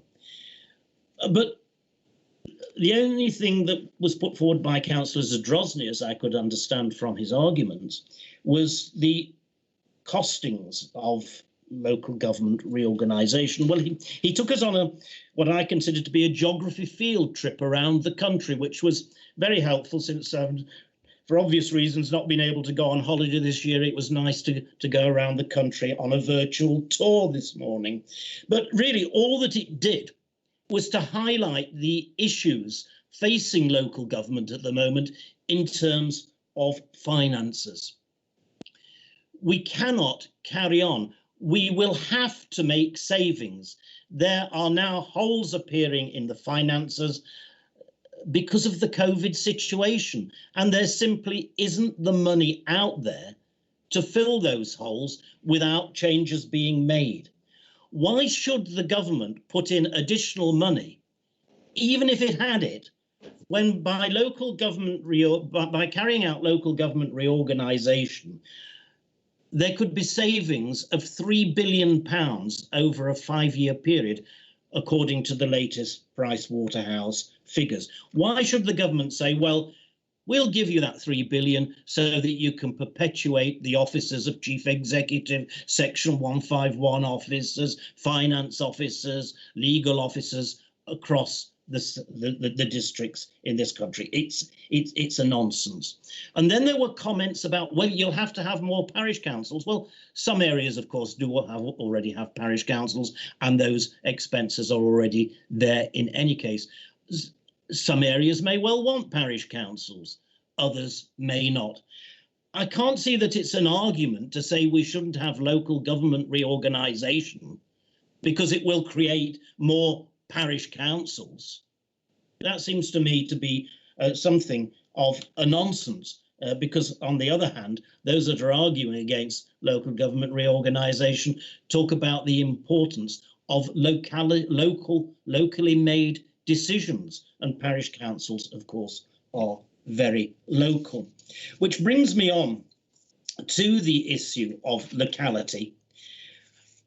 The current situation, as we all know, is that 90% of the services that are provided to residents are provided by the county council, with approximately 10% by the district councils. There's never any argument that those services provided by the county council aren't local. If there was a rational argument in terms of the locality issue, I would have thought that those saying that that locality and localism is so much more important, then they would be arguing for unitary authorities based on district boundaries, which they're not, because they know that would be a nonsensical argument. And so they turn to say, well, you can't have, you've got to have a local arrangements, you've got to have a local district council in order that your dustbins will be collected efficiently. What utter nonsense. What utter nonsense. And then to compound the nonsense, they say, but planning decisions will be made at West Bridgeford. Go to my district council ward and go to the village of Strelly. Go to the village, you look up Strelly on the internet and see what's been happening in Strelly. The vast majority of residents in Strelly village in my district council ward would throw up their hands in joy if they thought that planning powers were going to be taken away from a council like Broxtowe. It's a nonsense. It's a nonsense to say that it's any more remote to have decisions made by a planning committee at County Hall for Nuttall than it is to say that having the decisions made in the town hall at Broxtowe is any closer to the people. It really is utter rubbish, and you must know that. You've got to know that. We need to improve the delivery. And one of the, from a children's and young people's perspective, I find what is particularly frustrating about the two-tier system is, for example, Section 106 agreements. As Councillor Peck will know, and he's had to deal with this, we have a statutory responsibility to provide school places and additional school places. And of course, more school places are needed when you get developments occurring. Now, wouldn't it be sensible for one authority, the county council, who has got to supply and provide statutorily those additional school places, wouldn't it be sensible for us to be in negotiations with any developers to ensure that they meet an appropriate cost towards the provision of those new school places? Why should we have to go through a third party, a district council, who may have completely different priorities from the county council and its statutory responsibilities? And I can quote you examples. Sharp Hill is a very good example where Rushcliffe, the district authority, negotiated with the developer, and we ended up with a piece of land because we had no control over it. We ended up with a piece of land that has cost us millions of pounds more to develop than would otherwise have been the case had we been in the driving seat and been negotiating hardball with the developer. And so we have had to find literally those extra millions of pounds. And I'll give one other example. East Markham, which has needed a school hall ever since the school was built over 100 years ago. We're providing or want to provide a new school hall. And because we are providing the building, doing the buildings ourselves, we are able to act as the planning authority. Again, what an absurd situation if you think about it. We can act as a planning authority in certain circumstances, but the districts in others. And what happened was that at East Markham, Bassetlaw decided they were going to object. They were going to throw in their conservation officer and try and put a stop to this. And had they been the planning authority, they would have done. But fortunately, in this specific case, we were able to act as a unitary authority and grant ourselves planning permission so that the children of East Markham could have a new school hall. And we've had to spend hours and hours negotiating with district authorities so that our care leavers could have council tax exemption. We thought it was a good idea, supported across the board politically in my committee. But we then had to go out to 7 district authorities to negotiate it with them. It was the same with leisure passes. Children and Young People's Committee supported unanimously the idea of free leisure provision for care leavers, but we are not the leisure providers. The district authorities are. So we had to spend huge amounts of office time negotiating with the district authorities to do this. Wouldn't it be better to have a one-stop shop?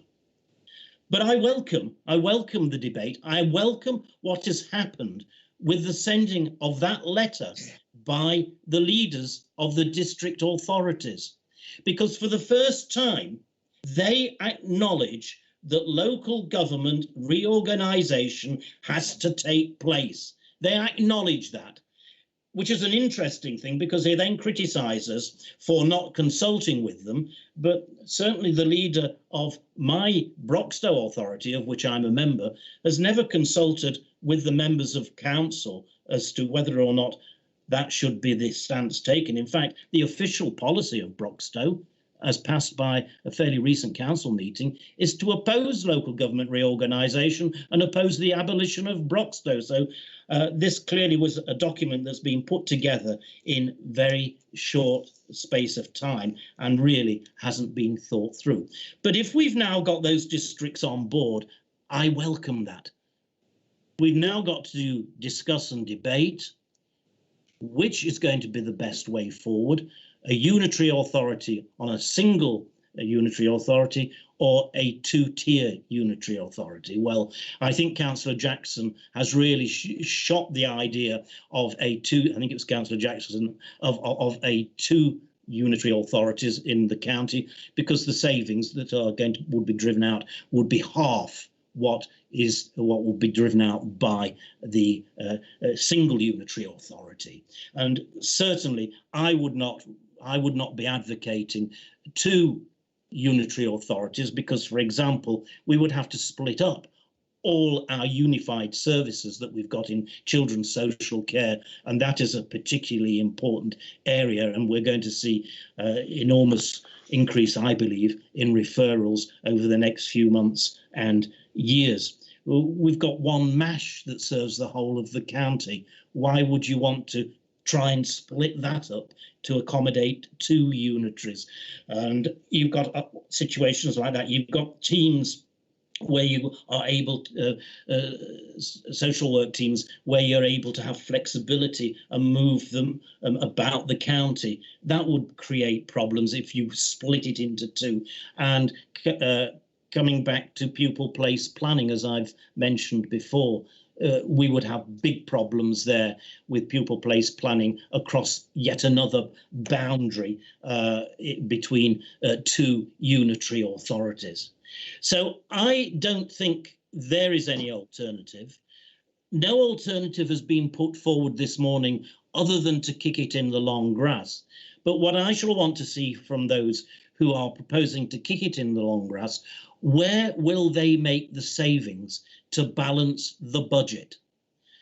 Nobody, but nobody has said where they are going to make those savings.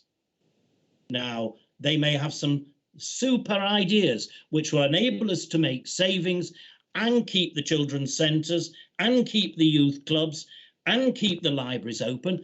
I look forward to hearing them. But until I do, I am going to continue to support local government reorganisation. As John Knight so eloquently put it, we need to be at the front there. We need to be in the driving seat.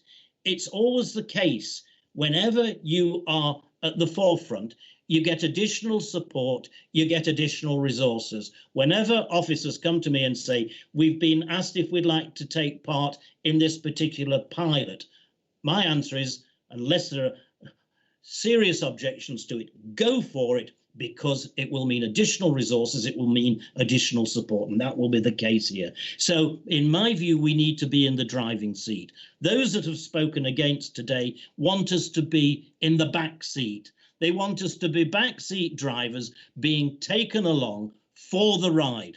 But rest assured, we will be taken along, because this is the flavour, this is the direction in which government is going. And I have reservations, certainly, about combined authorities and an elected mayor. Certainly I have reservations. But I think it's overall in the best interest of the council, taxpayers and the people and the young people of Nottinghamshire to go down this route. And I shall support the recommendations this morning. Thank you, Leader. Thank you very much, Philip. I think you've outlined very firmly where the debate lies. It's one unitary authority or two unitary authorities. The status quo is not an option because of the letter that was signed by the district council leaders and also the city council. And incidentally, that city council is talking about expanding the boundaries of the city into the areas like, for example, West Bridgford, Beeston, Gedling, Hucknall. That's the debate that's on the table today. And I know how people feel about that. So I'm now going to ask Reg Adair, who's the Deputy Leader of the Council, if he would now wind up. Councillor Adair, the floor is yours. Thank you, Leader. Well, after 2 hours and all those speeches, there's a lot to cover on. I'm not going to repeat all the things that have been said, because what Richard Jackson has said is very, very true, and we're very well aware of that. What Tony Harper said is very, very true, and we're totally aware of that. What Richard Butler said is very true, and we're totally aware of that. Even Steve Garner, we're totally aware of what he said. So I agree with all of those. And Philip, just summing up there, I think we've got to, he's really hit the button on the head. I mean, it's about the taxpayers, it's about the residents, it's about service, it's about cost, and it's about protecting services for the future. We have a financial problem. The government will have a financial problem post-COVID, and they're not going to come and bail us out with a lot of money. We're not going to get it. We're going to have to find it ourselves to maintain the services that we supply both through the districts and through the county to the residents of Nottinghamshire. And I think here today we've got to be talking about the residents of Nottinghamshire and how we look after those services to them going forward for the future. Where we've got duplicate services at the moment, like one lot picks up the bins, the other one takes away the waste, you know, we've got to combine those and have that. There is cost savings there. There's a lot of cost savings there. And I've studied lots of councils who have had their issues studied by external consultants, mainly accountancy companies, and they've all come up with this level of saving all the way through. When you look out, and I've been looking at this now for the last 8-9 years since we were last at the administration in 11 and 12, and I always felt from that day forward, if you were running a business and you were setting up a business, you would not set it up to operate the way local government in Nottinghamshire has been set up. You would set it up as a single PLC, and then you would build the services around it, build very, very efficient service delivery around it, and not have duplication all the way through. 7 chief executives. If you had the Nottinghamshire PLC, you need 1 chief executive. So I'm not going to go through all the rhetoric that's been gone through. All I can say is it's there. We've got to look after the taxpayers because we've got to keep the bill for them down, and an awful lot of them coming out of COVID will not be asking us to increase their council tax. The residents only need 1 council. They need just 1 stop shop, as they say, the public at large, and they don't need the cost, and they don't need us. And some of us, I mean, I'm a twin hatter. I get SRAs and all the rest of it. I'm not protective of that for myself. I know some councillors are, because I've spoken to them and say, oh, there's my cruise gone, or there's my living gone, if it comes away. I mean, we cannot be, I know turkeys don't vote for Christmas, but I'm afraid in this case, we have to be very, very open about what we're doing. We're doing it for the taxpayer, we're doing it for the residents, and we're doing it for the services that we deliver across the local government sphere as a whole, and not in built-up pots. And I also know about, somebody mentioned about parish councils, local people in a local area doing parish council things they love, would love to be able to do a little bit more of that for themselves.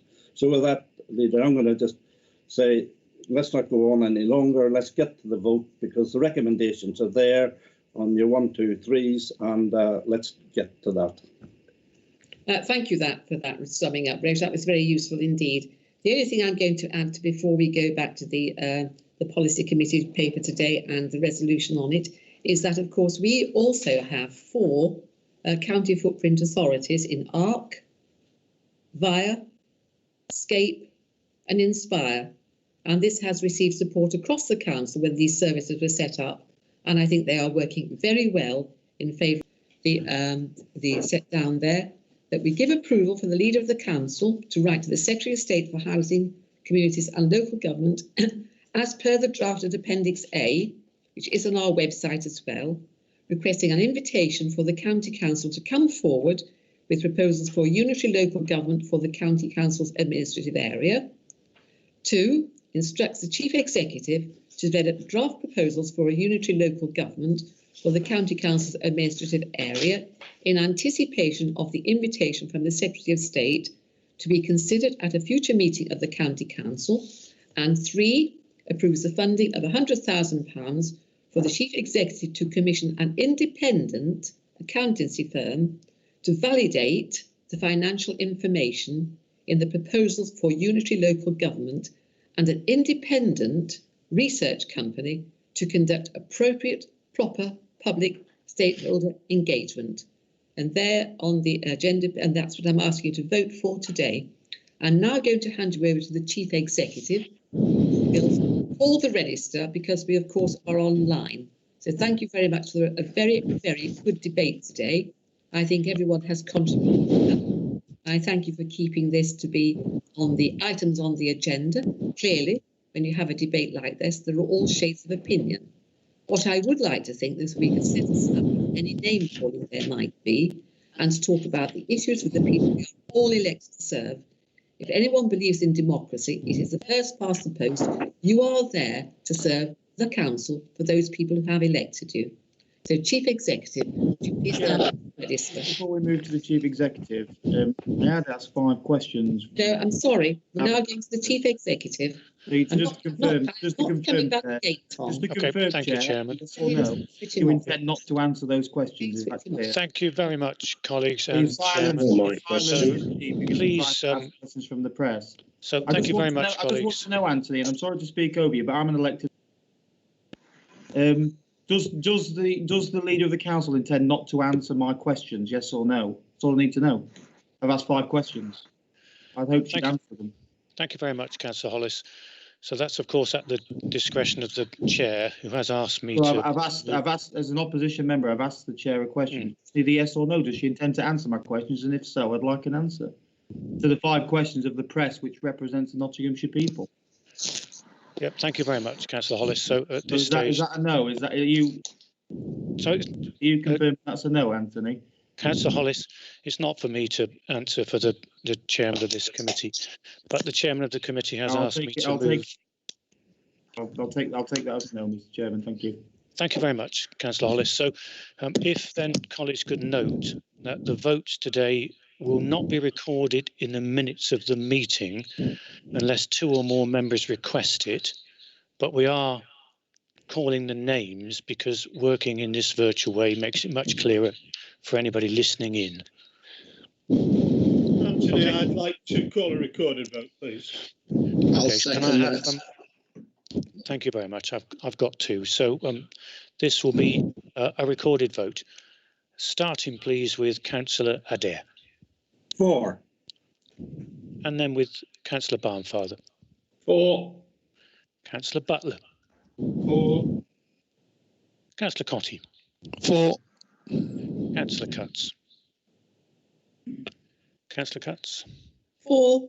He speaks. Councillor Fole. Against. Councillor Garner. 4. Councillor Guilfoyle. Against. Councillor Harper. 4. Councillor Hollis. Firmly against. Councillor Jackson. 4. Councillor Knight. 4. Councillor Lawton. 4. Councillor Owen. 4. Councillor Peck. Against. Councillor Pringle. Against. Councillor Rhodes. Against. Councillor Weiss. Against. And Councillor Zadrozny. Against. Thank you, colleagues.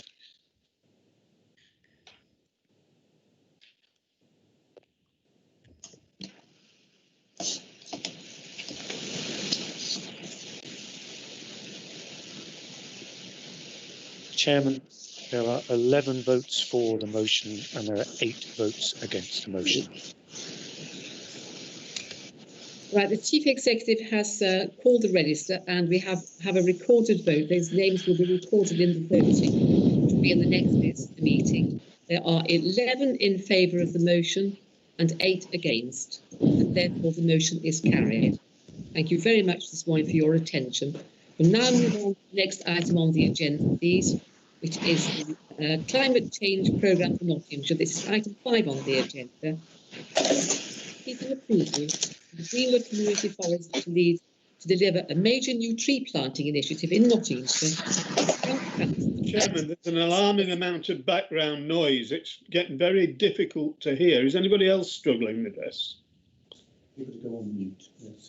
Could I ask people to mute their microphones then, please? Thank you. Alan, thank you for that. So it's a part of the government's £640 million Nature for Climate Change programme that was announced in March.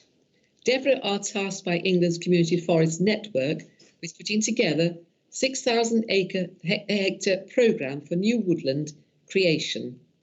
If approved by the Treasury, the Trees for Climate programme will represent a significant investment in both woodland planting and the network of 10 community forests.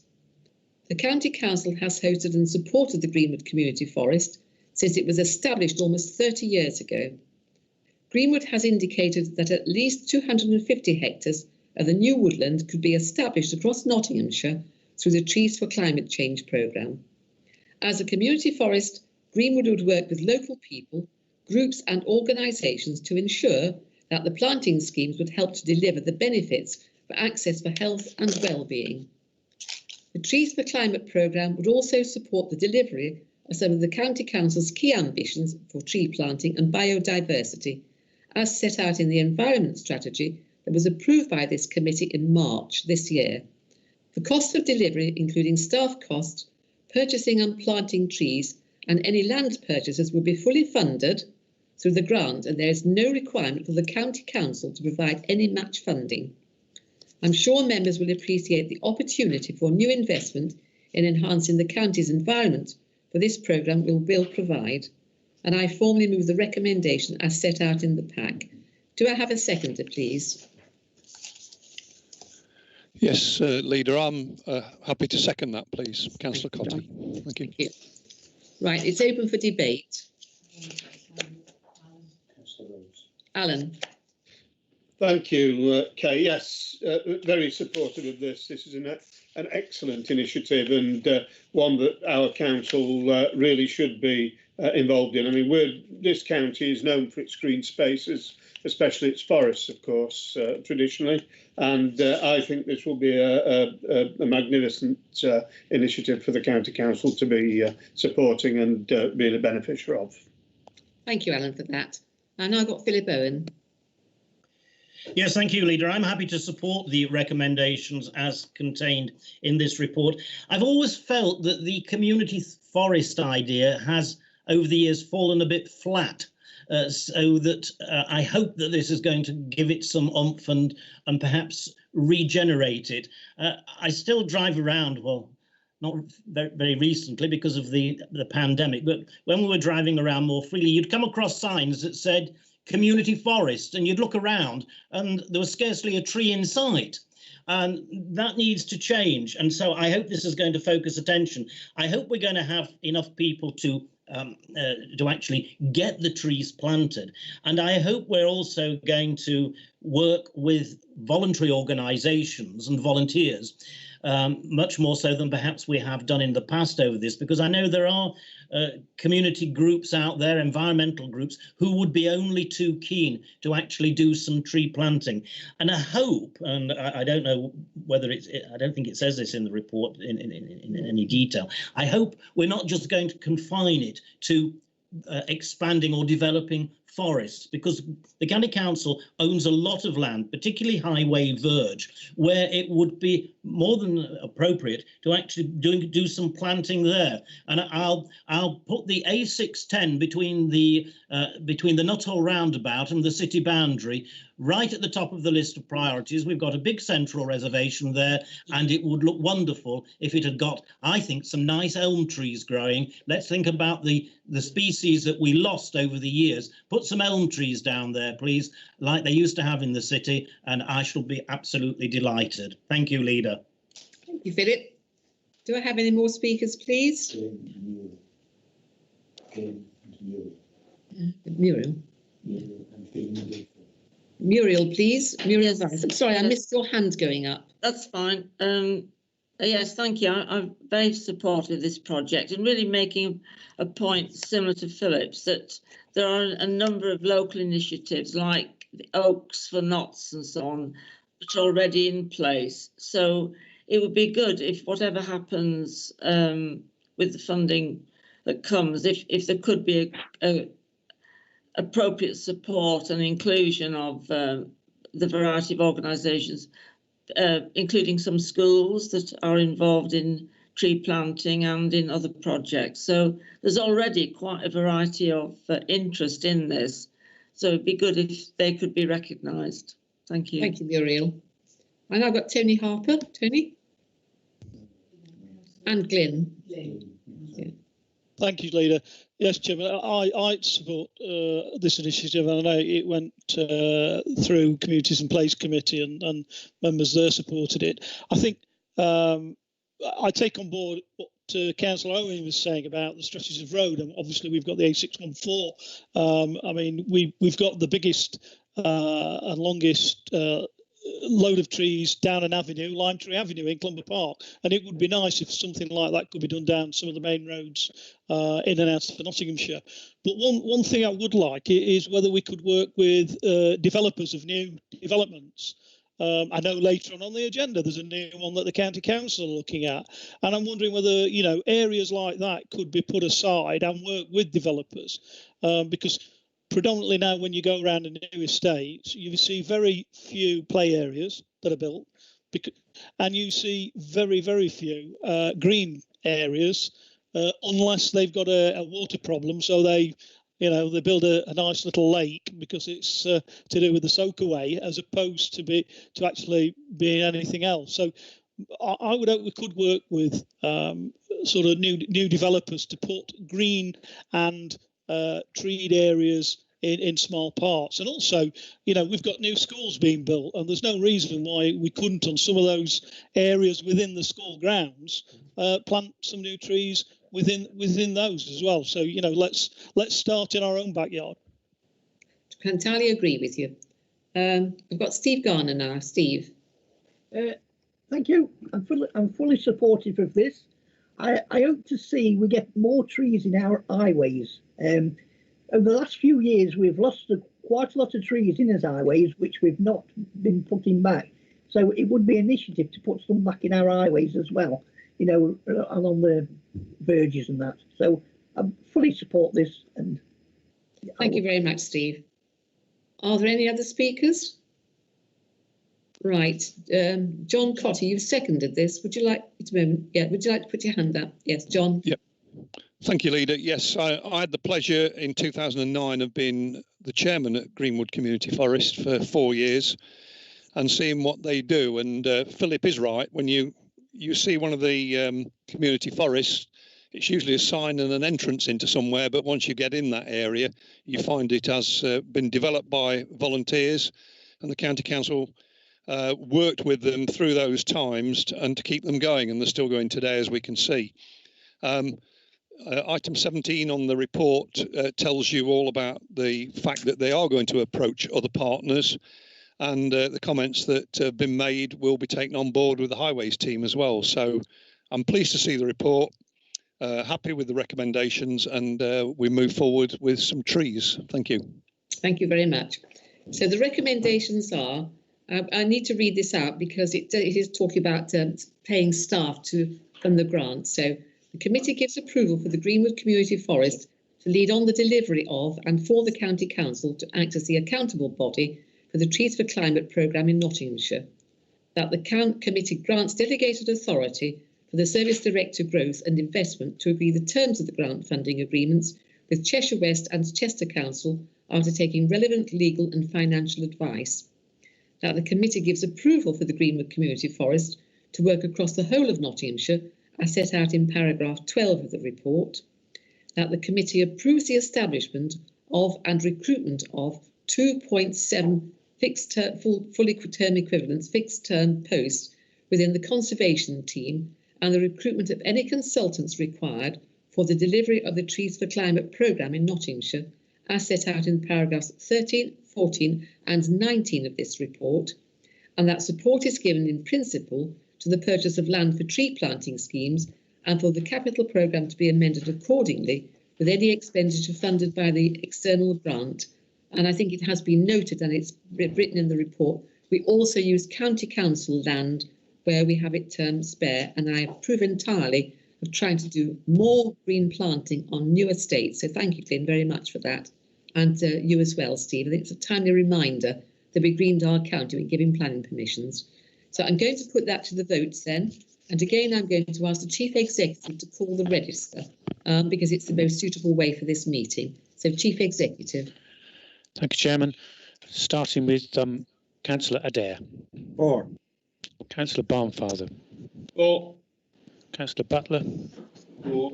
Councillor Cotty. 4. Councillor Cutts. 4. Councillor Fold. 4. Councillor Garner. 4. Councillor Guilfoyle. 4. Councillor Harper. Councillor Harper. I understand Councillor Harper has been experiencing. Okay. Sorry. I've heard him. Thank you, Keith. Councillor Hollis. Tom, are you there? Councillor Hollis. I'll come back to you, Tom. Councillor Jackson. Councillor Richard Jackson. I'll come back to you, Richard. Thank you, Richard. Councillor Knight. 4. Councillor Lawton. 4. Councillor Owen. 4. Councillor Peck.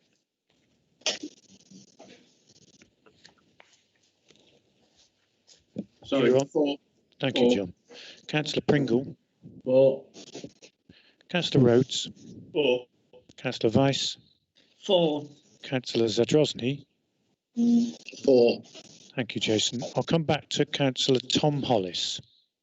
Anthony, the district council's Wi-Fi just has gone down, and Tom hasn't been able to log on as fast as I. He's in the next room and he's cast his favour 4, but I don't know if he can log on in time for you to. Don't worry, don't worry, Councillor Zadrozny. We've got so many votes for. I'll put Councillor Hollis down as 4, and thank you for telling me. And it's carried unanimously, Chairman. Thank you very much. That's a unanimous vote then. Let's now move on to agenda item 6 on the papers today. And this report seeks the ratification of an addendum to the Council's Statement of Community Involvement in Planning Matters, which describes approaches to consultation and public involvement in planning matters, which is needing to occur in light of the restrictions brought about by the COVID-19 pandemic. Due to the current and ongoing restrictions to help combat the spread of coronavirus, it is not possible for the County Council, in its role as a local planning authority, to meet some of the approaches to consultation requirements on planning matters as set out in its adopted Statement of Community Involvement 2018. The Government recognises this and has advised Council to issue modifications to their published statements of community involvement as a result. An addendum to the Statement of Community Involvement has therefore been prepared, which sets out alternative communication and participation methods in the local planning authority is using to ensure that there continues to be community involvement in the planning process, whether that be in preparing local plans or in determining planning applications. In the first instance, the Council will seek to meet the requirements of the adopted Statement of Community Involvement in 2018, where reasonably practicable. However, the COVID-19 situation means that community consultation has needed to occur principally online instead of holding physical meetings and events, and the addendum reflects this. These changes have been operational as necessary during the COVID emergency, and it's intended that they are temporary in nature, applying for so long as the COVID-19 restrictions remain in force. The addendum is split into 2 parts. The first part sets out alternative methods for public communication and participation options for the minerals and waste local plan process and planning applications. The second part details changes to paragraphs 5.23 of the Statement of Community Involvement, which details arrangements for public speaking on the Council's Planning and Licensing Committee, which have had to be amended in light of the pandemic. These changes are intended to be temporary whilst restrictions related to COVID-19 are in effect and will remain in place until 7th of May 2021 or such longer period as may be set out in the Government's Guidance for Legislation. The date of the 7th of May 2021 is consistent with the end date for other legislative changes brought about to the relating to the continued operation of the planning system. It is proposed that delegated authority is given to the Corporate Director for Place to amend the addendum further if it needs it in light of the changing circumstances. So I'm sorry that's rather a long-winded statement. It's important to understand this is about public consultation. Do I have a seconder, please? The second that and reserves the right. Thank you. That's Councillor Barnfather. Right. Do I have any speakers, please? Richard Jackson. Yeah, thank you, Leader. I just think really, there's congratulations and thanks which I'd ask Anthony to do through the staff that have, we rightly talk about frontline staff that have been out there delivering those, highly visible services during this pandemic. But at the same time, there's a lot of work gone on to making sure that things like this carry on as close to normal as possible through this extraordinary time. So I think we should put on record our thanks for the work that's gone on to that. And actually, although it's not quite in this report, but it's in the spirit of it, also, I think a fantastic job's been done to make sure that we've been able to carry on having these meetings. The democracy hasn't suffered during this pandemic. I am aware of 1 or 2 councils who just haven't been able to meet since mid-March, and that can't be a good thing. So just to pass that back on through Anthony, this opportunity. Thank you. In case I misled anyone listening, Councillor Regidare seconded that. I had Councillor Barnfather's hand up to speak. So Councillor Barnfather. Yeah, thank you, Leader. Obviously, I speak as the chair of the Planning and Licensing Committee on this matter. It is a statutory requirement that we have a statement of community involvement to ensure that members of the public and communities and other interested parties are able to express their views on a whole range of planning matters for which this authority has responsibility. So it's very important that in light of the restrictions at the moment on movement and involvement and face-to-face meetings, that members of the public are in no way denied their right to be able to influence decisions that are made by this authority or policy papers that are prepared by this authority. So I welcome the amendments that have been made. It is a government requirement that we make necessary amendments and alterations during the current pandemic. This paper adequately reflects that. And just from a sort of a practical point of view, we've obviously continued to hold meetings of the Planning and Licensing Committee during this difficult time remotely. They've actually gone extremely well. Members of the committee have made the necessary alterations to how they conduct themselves in being able to hold these meetings remotely rather than attending physically to County Hall. But we've also been able to welcome speakers, both applicants and objectors to planning applications, to our remote meetings. They've been able to adequately express their views, and indeed officers have received compliments from members of the public as to how they've been able to access proceedings and ensure that they've had their day in court, as it were. So I welcome the proposals and obviously support the recommendation. Thank you very much. Is there anybody else wishing to speak? No? Well, I'm going to go to the Reg now. You're seconding this and reserve the right. Would you like to speak? I've got nothing further to add. Chris has said everything. Thank you. I shall now ask the Chief Executive to call the register. The Chief Executive. Thank you, Chairman. Starting with Councillor Adair. 4. Councillor Barnfather. 4. Councillor Butler. 4. Councillor Cotty. 4.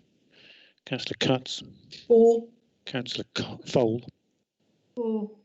Councillor Garner. 4. Councillor Guilfoyle. 4. Councillor Harper.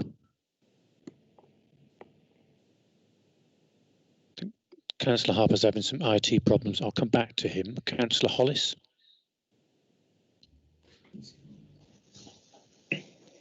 I'll come back to you as well, Tom. Councillor Jackson. 4. Councillor Knight. 4.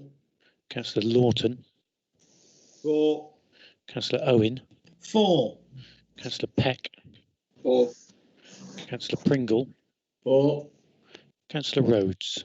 4. Councillor Weiss. 4. Councillor Zadrozny. 4. I'll come back to Councillor Harper. 4. Apologies. Thank you. And Councillor Hollis. Still not able to log in, Chair. Okay, well, we've got plenty of people in favour. Thank you, Councillor Zadrozny. So it's carried. Councillor Thank you very much. That was carried. Thank you very much. Shall we now move on to the next item on the agenda, please? It's item 7. It's the enforcement policy for Trading Standards Regional Investigation Team. And we all know how important the trading standards are on their regional investigation team. And this report seeks approval to implement the enforcement policy for the National Trading Standards Regional Investigation Team, which is hosted by the Council and covers the East Midlands. The proposed enforcement policy is contained within Appendix A. This council has successfully hosted the team since 2008. It's fully funded by the National Trading Standards. The team is one of 8 regional teams that covers England and Wales. They tackle complex and cross-border offending on a regional and national level. The team frequently brings cases to court involving large-scale frauds targeting businesses and residents of Nottinghamshire, the East Midlands and throughout the country. The Council is responsible for bringing legal proceedings on behalf of the team, given the geographical area covered, and on occasions the Council will initiate legal proceedings for offences that have occurred outside its boundaries. To date, the team has operated successfully under a single enforcement policy which covers the County Council's local trading standards function. However, other recently regional teams have faced legal challenges regarding their authority to bring legal proceedings for offences committed outside their council boundaries. The challenges to date have been unsuccessful. However, national trading standards have sought legal advice to help prevent host authorities facing these issues in the future. A recommendation has been made to the Council for it to adopt a dedicated enforcement policy setting out the role and remit of the team. The proposal in Appendix A adheres to the legal guidance provided by national training standards, and the policy will protect the integrity of the Council. Do I have a seconder for that, please? I'm making that proposal. So I'll second that and reserve the right. Thank you. Do I have any speakers, please? Glyn. Glyn Gill. Yes, Chairman, fully support this. I think the fact that if we don't have this legislation, we'll probably see some very serious and sometimes serial offenders slip through the net. So this is very important, and I think it gives us an opportunity actually to congratulate the team, because we don't really sometimes hear a lot about the East Midland regional team.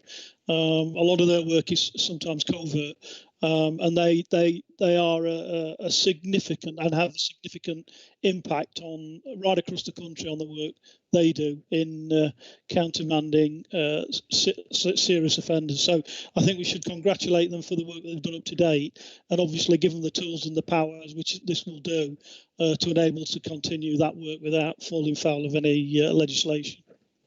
Thank you for your kind words about the team, Glyn. I think they do deserve that congratulations. I've got Councillor Cotty next. John.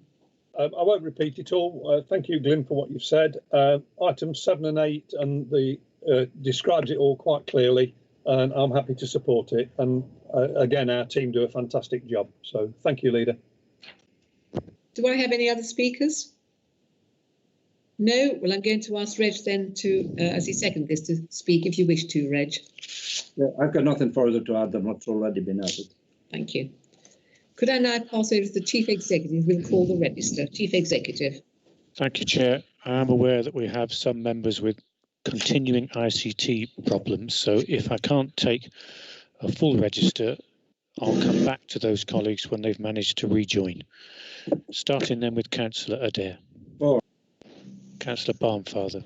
4. Councillor Butler. 4. Councillor Cotty. 4. Councillor Cutts. 4. Councillor Fole. 4. Councillor Garner. 4. Councillor Guilfoyle. 4. Councillor Harper. 4. Councillor Hollis. He's one of the colleagues with ICT problems. I'll come back to him. Councillor Jackson. 4. Councillor Knight. 4. Councillor Lawton. 4. Sorry, I didn't hear that. Oh, thank you. I got it. Thank you, Bruce. Councillor Owen. 4. Councillor Peck. 4. Councillor Pringle. 4. Councillor Rhodes. 4. Councillor Weiss. 4. Councillor Zadrozny is another colleague with problems, but for the moment, Chairman. They need to put another groat in the meter at Ashfield, obviously. Well, somebody needs to start peddling again. So we've got enough members voting in favour to carry this, Councillor Cutts, but I will come back to those colleagues later if there's an opportunity. Thank you, Chairman. Thank you, Chief Executive. So it that's wouldn't happen under unity status, would it? Thank you very much for all of you for that. It's been a good debate, and I think everyone's getting a bit weary today. But these are important things that we need to attend to. They are much okay, cutting your most troublesome members off. Smart move, though, wasn't it? Right, let's now go on to the agenda item 8. It's the Learning Disability and Autism Community Discharge Grant. Just turn my papers over. Sorry, I've lost my place in my papers. Just bear with me one moment, will you please?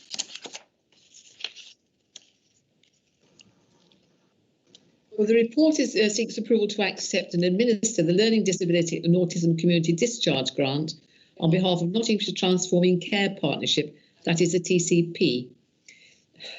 The LDACGD is a new government grant running for the next 3 years to support the speedier discharge of individuals with learning disabilities or autism into the community for mental health and inpatient care in England. The grant will provide monies to support the double funding of placements by local authorities where someone is still in a hospital bed, but a service needs to be established to support their transition to the community. Each TCP is required to nominate a lead to receive the grant payment. As Nottinghamshire County Council already administers other TCP monies through a Section 256 agreement, it has therefore been requested that they take the lead on the new grant allocation. They will require the implementation of non-legally binding Memorandum of Understanding, and the grant will provide an additional £401,753 through the partnership in 2021, with further allocations to be set later. I'm sorry, we seem to have an echo on it now. I'm very sorry about that. I formally move the recommendations as set out on the paper. Do I have a seconder, please? I'll second it, Chair. Thank you. I think it should probably have been in your name, Tony, so I'm going to ask you now to speak first. Thank you, Leader. I'll do my best. My laptop's crashed and I'm working off a phone with a poor signal. Yeah, this is a £401,753 grant. It's been put in place because we've had dual placements by local authorities. As you rightly said, someone's still in a hospital bed, but a service needs to be established to support their transition to the community. So someone in a hospital bed is being paid by the NHS, and they've also got a care package, so it's also costing us as well. So it makes common sense, really, and it's good to get the grant. Thank you. Do I have any other speakers on this? No. I can only concur with you. It is an excellent to be able to get people out of a hospital bed and into the community, which is where we desire everyone to be, since we are an inclusive society, which also includes those people with disabilities and severe disabilities as well. So I'm going to move the recommendations now. Does I have anyone else wishing to speak? And put it to the vote. So all those in favour, would please, Chief Executive, call the register. Thank you, Chairman. Councillor Adair. For. Councillor Barnfather. For. Councillor Butler. For. Councillor Cotty. For. Councillor Cutts. For. Councillor Fole. For. Councillor Garner. For. Councillor Guilfoyle. For. Councillor Harper. For. Councillor Hollis. For. Councillor Jackson. For. Councillor Knight. For. Councillor Lawton. For. Councillor Owen. For. Councillor Peck. For. Councillor Pringle. For. Councillor Rhodes. For. Councillor Weiss. For. Councillor Zadrozny. Might still be struggling with his ICT. So that's carried, Chairman. But if I may, if Councillor Hollis can now hear me, do you want to cast your vote for the previous item, Councillor Hollis? The trading standards item. Yeah, yes, Chair. I'm happily for that motion. Thank you very much. So that tidies up the previous item, except for Councillor Zadrozny, and we're missing his vote from this item. But again, it's a majority in favour. Thank you very much, Chief Executive. That's carried then. Shall we now move on to the proposed expansion of the Toot Hill School? This is to report in principle to expand to one form entry of 150 school places. approving for funding to undertake the necessary works and design to confirm the deliverability and the estimated cost of such an expansion, and for ARC to monitor the proposed works. A report to the Policy Committee on the 15th of July 2020, agenda item 4, expansion of the South Nottinghamshire Academy. The school is also part of the Rushcliffe East Secondary Planning Area, which also includes the South Wolds Academy, the South Nottinghamshire Academy, Current projections in the area indicate a significant shortage of secondary places. This report identifies that an expansion of Toot Hill to more than one form entry of 150 places is required to satisfy the growing demand. The Trust has undertaken some high-level master planning for the school site to look at options for the delivery of the required works to meet the additional proposed places, and this has given sufficient confidence that there is potential for a successful outcome. In order to move the proposals forward, it is now necessary to undertake detailed planning and feasibility work, which will be commissioned by the Trust at the cost of £92,840. The report outlines that £2,987,119 is available from the Section 106 payments for residential developments in the area, and is currently anticipated that the proposals at the Toot Hill will come with the available funding. A further report will be brought to the committee once the master planning and design works are completed and the anticipated cost determined. In order to ensure that the designs may meet pupil place planning requirements and can be delivered at acceptable cost, ARC will be commissioned to undertake the monitoring role of the activities. I formally move the recommendations and ask for a seconder, please. Yes, thank you, Leader. I'm happy to second this report. As I said in an earlier discussion, the County Council have a statutory duty to ensure that there is an adequacy of school places, and you will see from, or members will see from the report on page 52, second page of this report, the place planning team have identified that there will be a deficiency of secondary school places going forward, and this report simply seeks to ensure that projected shortfall doesn't become a reality. And in working with Toot Hill, we're able to supply these additional 150 school places, and you will see that the funding has been secured for that. So I'm happy to second and commend the report, the recommendations to members. Thank you. Thank you. And I have one hand up. John Peck, would you like to speak? Yes, very briefly, Chair. We're very happy to support this. There's clearly pressure on school places in increasingly in secondary schools, but particularly in this part of Rushcliffe, and also a lot of new building going on in the area. Our pupil place planning team has been excellent over the years in working to make sure that we do fulfil our statutory duties, as Councillor Owen says, and we're happy to support this. Thank you, John. Do I have any other speakers, please? No. Philip, you've reserved the right to speak. Do you want to add anything at all? No, I didn't reserve. I spoke at the time. Nothing to add. Thank you. Thank you very much. I'm now going to ask the Chief Executive to call the register, please. So, Chief Executive. Starting with Councillor Adair. 4. Councillor Barnfather. 4. Councillor Butler. 4. Councillor Cotty. 4. Councillor Cutts. 4. Councillor Fole. 4. Councillor Garner. 4. Councillor Guilfoyle. 4. Councillor Harper. 4. Councillor Hollis. 4. Councillor Jackson. 4. Councillor Knight. 4. Councillor Lawton. 4. Councillor Owen. 4. Councillor Peck. 4. Councillor Pringle. 4. Councillor Rhodes. 4. Councillor Weiss. 4. Councillor Zadrozny. Still struggling, I think, with ICT, but nevertheless, Chairman, there are enough members in favour to carry the motion. Thank you very much. That's carried then. Thank you. We now move on to agenda item 10, which is another school expansion. And the report seeks to fulfil the Council's statutory duty to ensure a sufficiency of primary places in the Worksop Bassett Law planning area to meet future projected need by approving the purchase of and the funding required to secure a proposed primary school site and expansion land at Harlexton Drive, Gateford Park Worksop, and to install security fencing to the entire perimeter.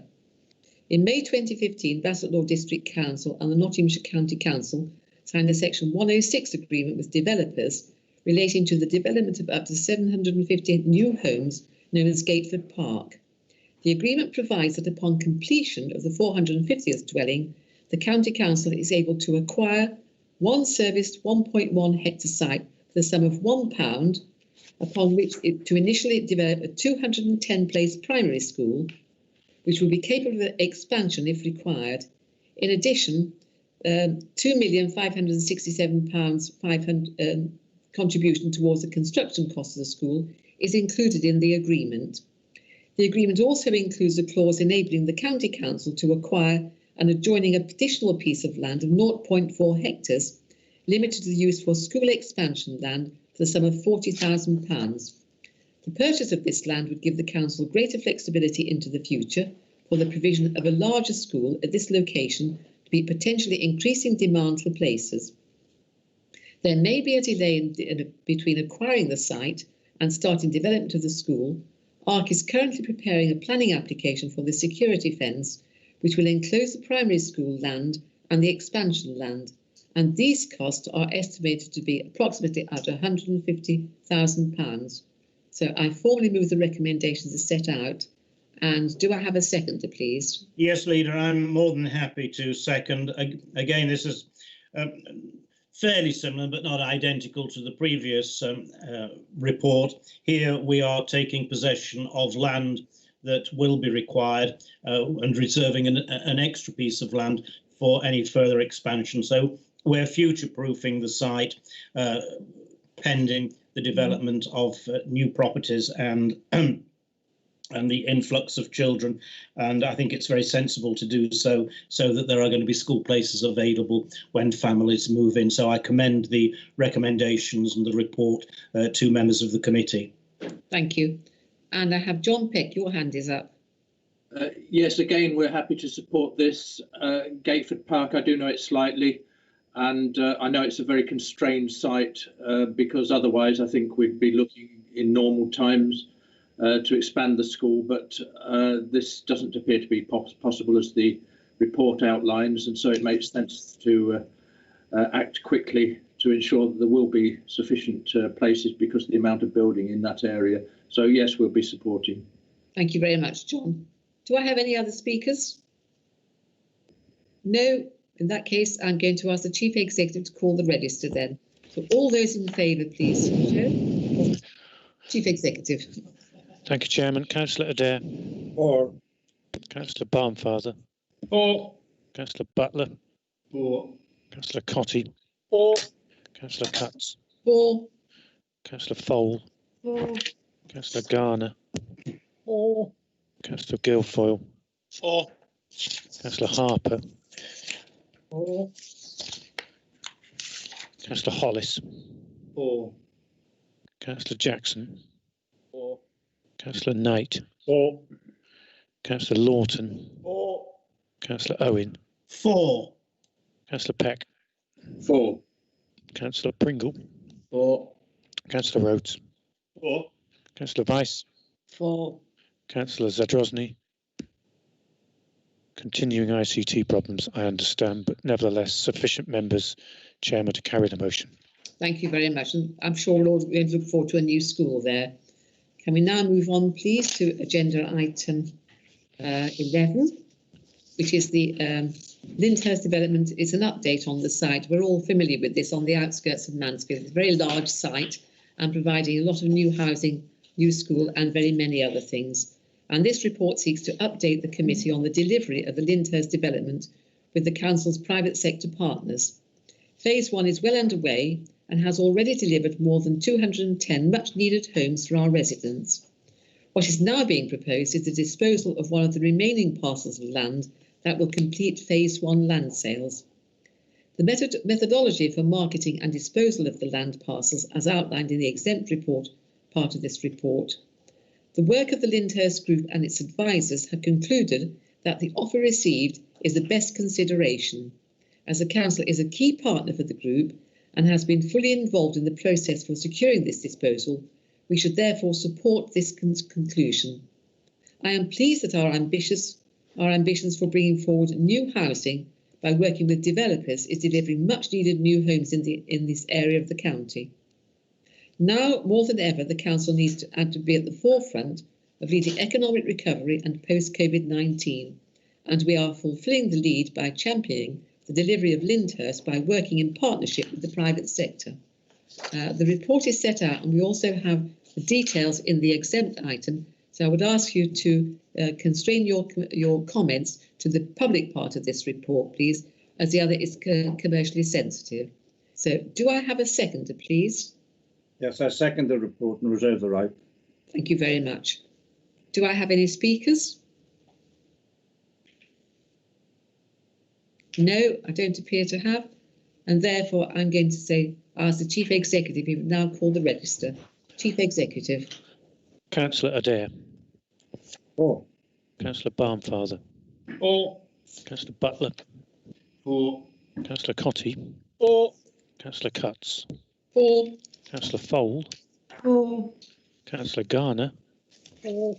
Councillor Guilfoyle. For. Councillor Harper.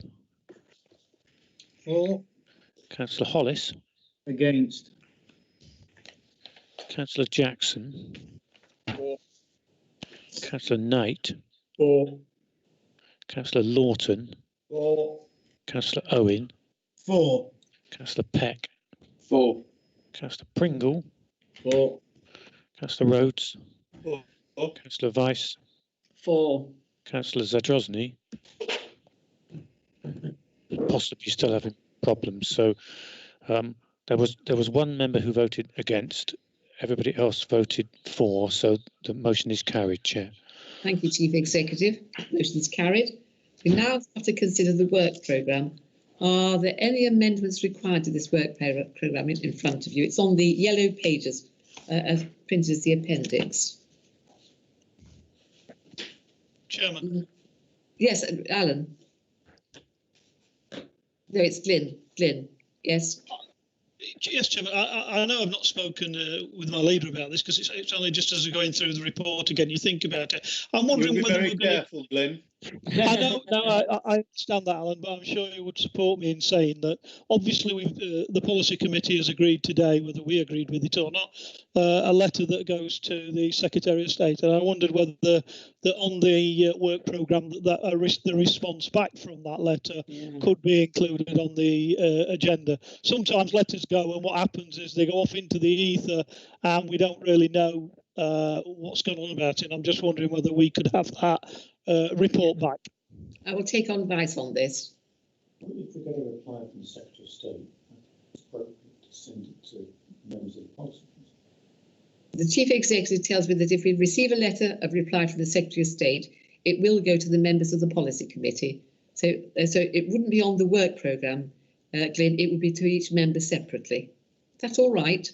That's fine, thank you. Thank you. Sorry, Kay, can I just clarify the advice that Anthony's given you? Will it be for discussion at the policy committee? Chief Executive. So that's at the chairman's discretion, Councillor Rhodes. What it would be? At a minimum, for the sake of transparency, my advice to the chairman, which I know is happy to take on, would be to circulate the Secretary of State's reply to members of the policy committee. If the chairman determined that should be the subject of a further debate at policy committee, then that is indeed in her gift, not mine. Well, whether it's discussion, a debate, or merely presented for information formally back to the policy committee to, in effect, tie off the loose ends, being as it's been presented to policy committee today. Otherwise, you know, if records are looked at in 30 years' time, it's open-ended, isn't it? So I do think if we get a response, it needs to be presented back here to committee to be formally notified. I think the notification would be on the receipt of that, but I shall have to take legal advice on this, Alan. I take the point you're raising. You do need to have a complete record of what's been happening, but I will need to take legal advice on that. Okay, can I, through you, thank Lynn for raising this? It's helpful. There you are, Glyn. You've got off with light reprimand there. It's helpful. Another brownie point. Thank you. Thank you, Leader. Can't wait till you're Leader again.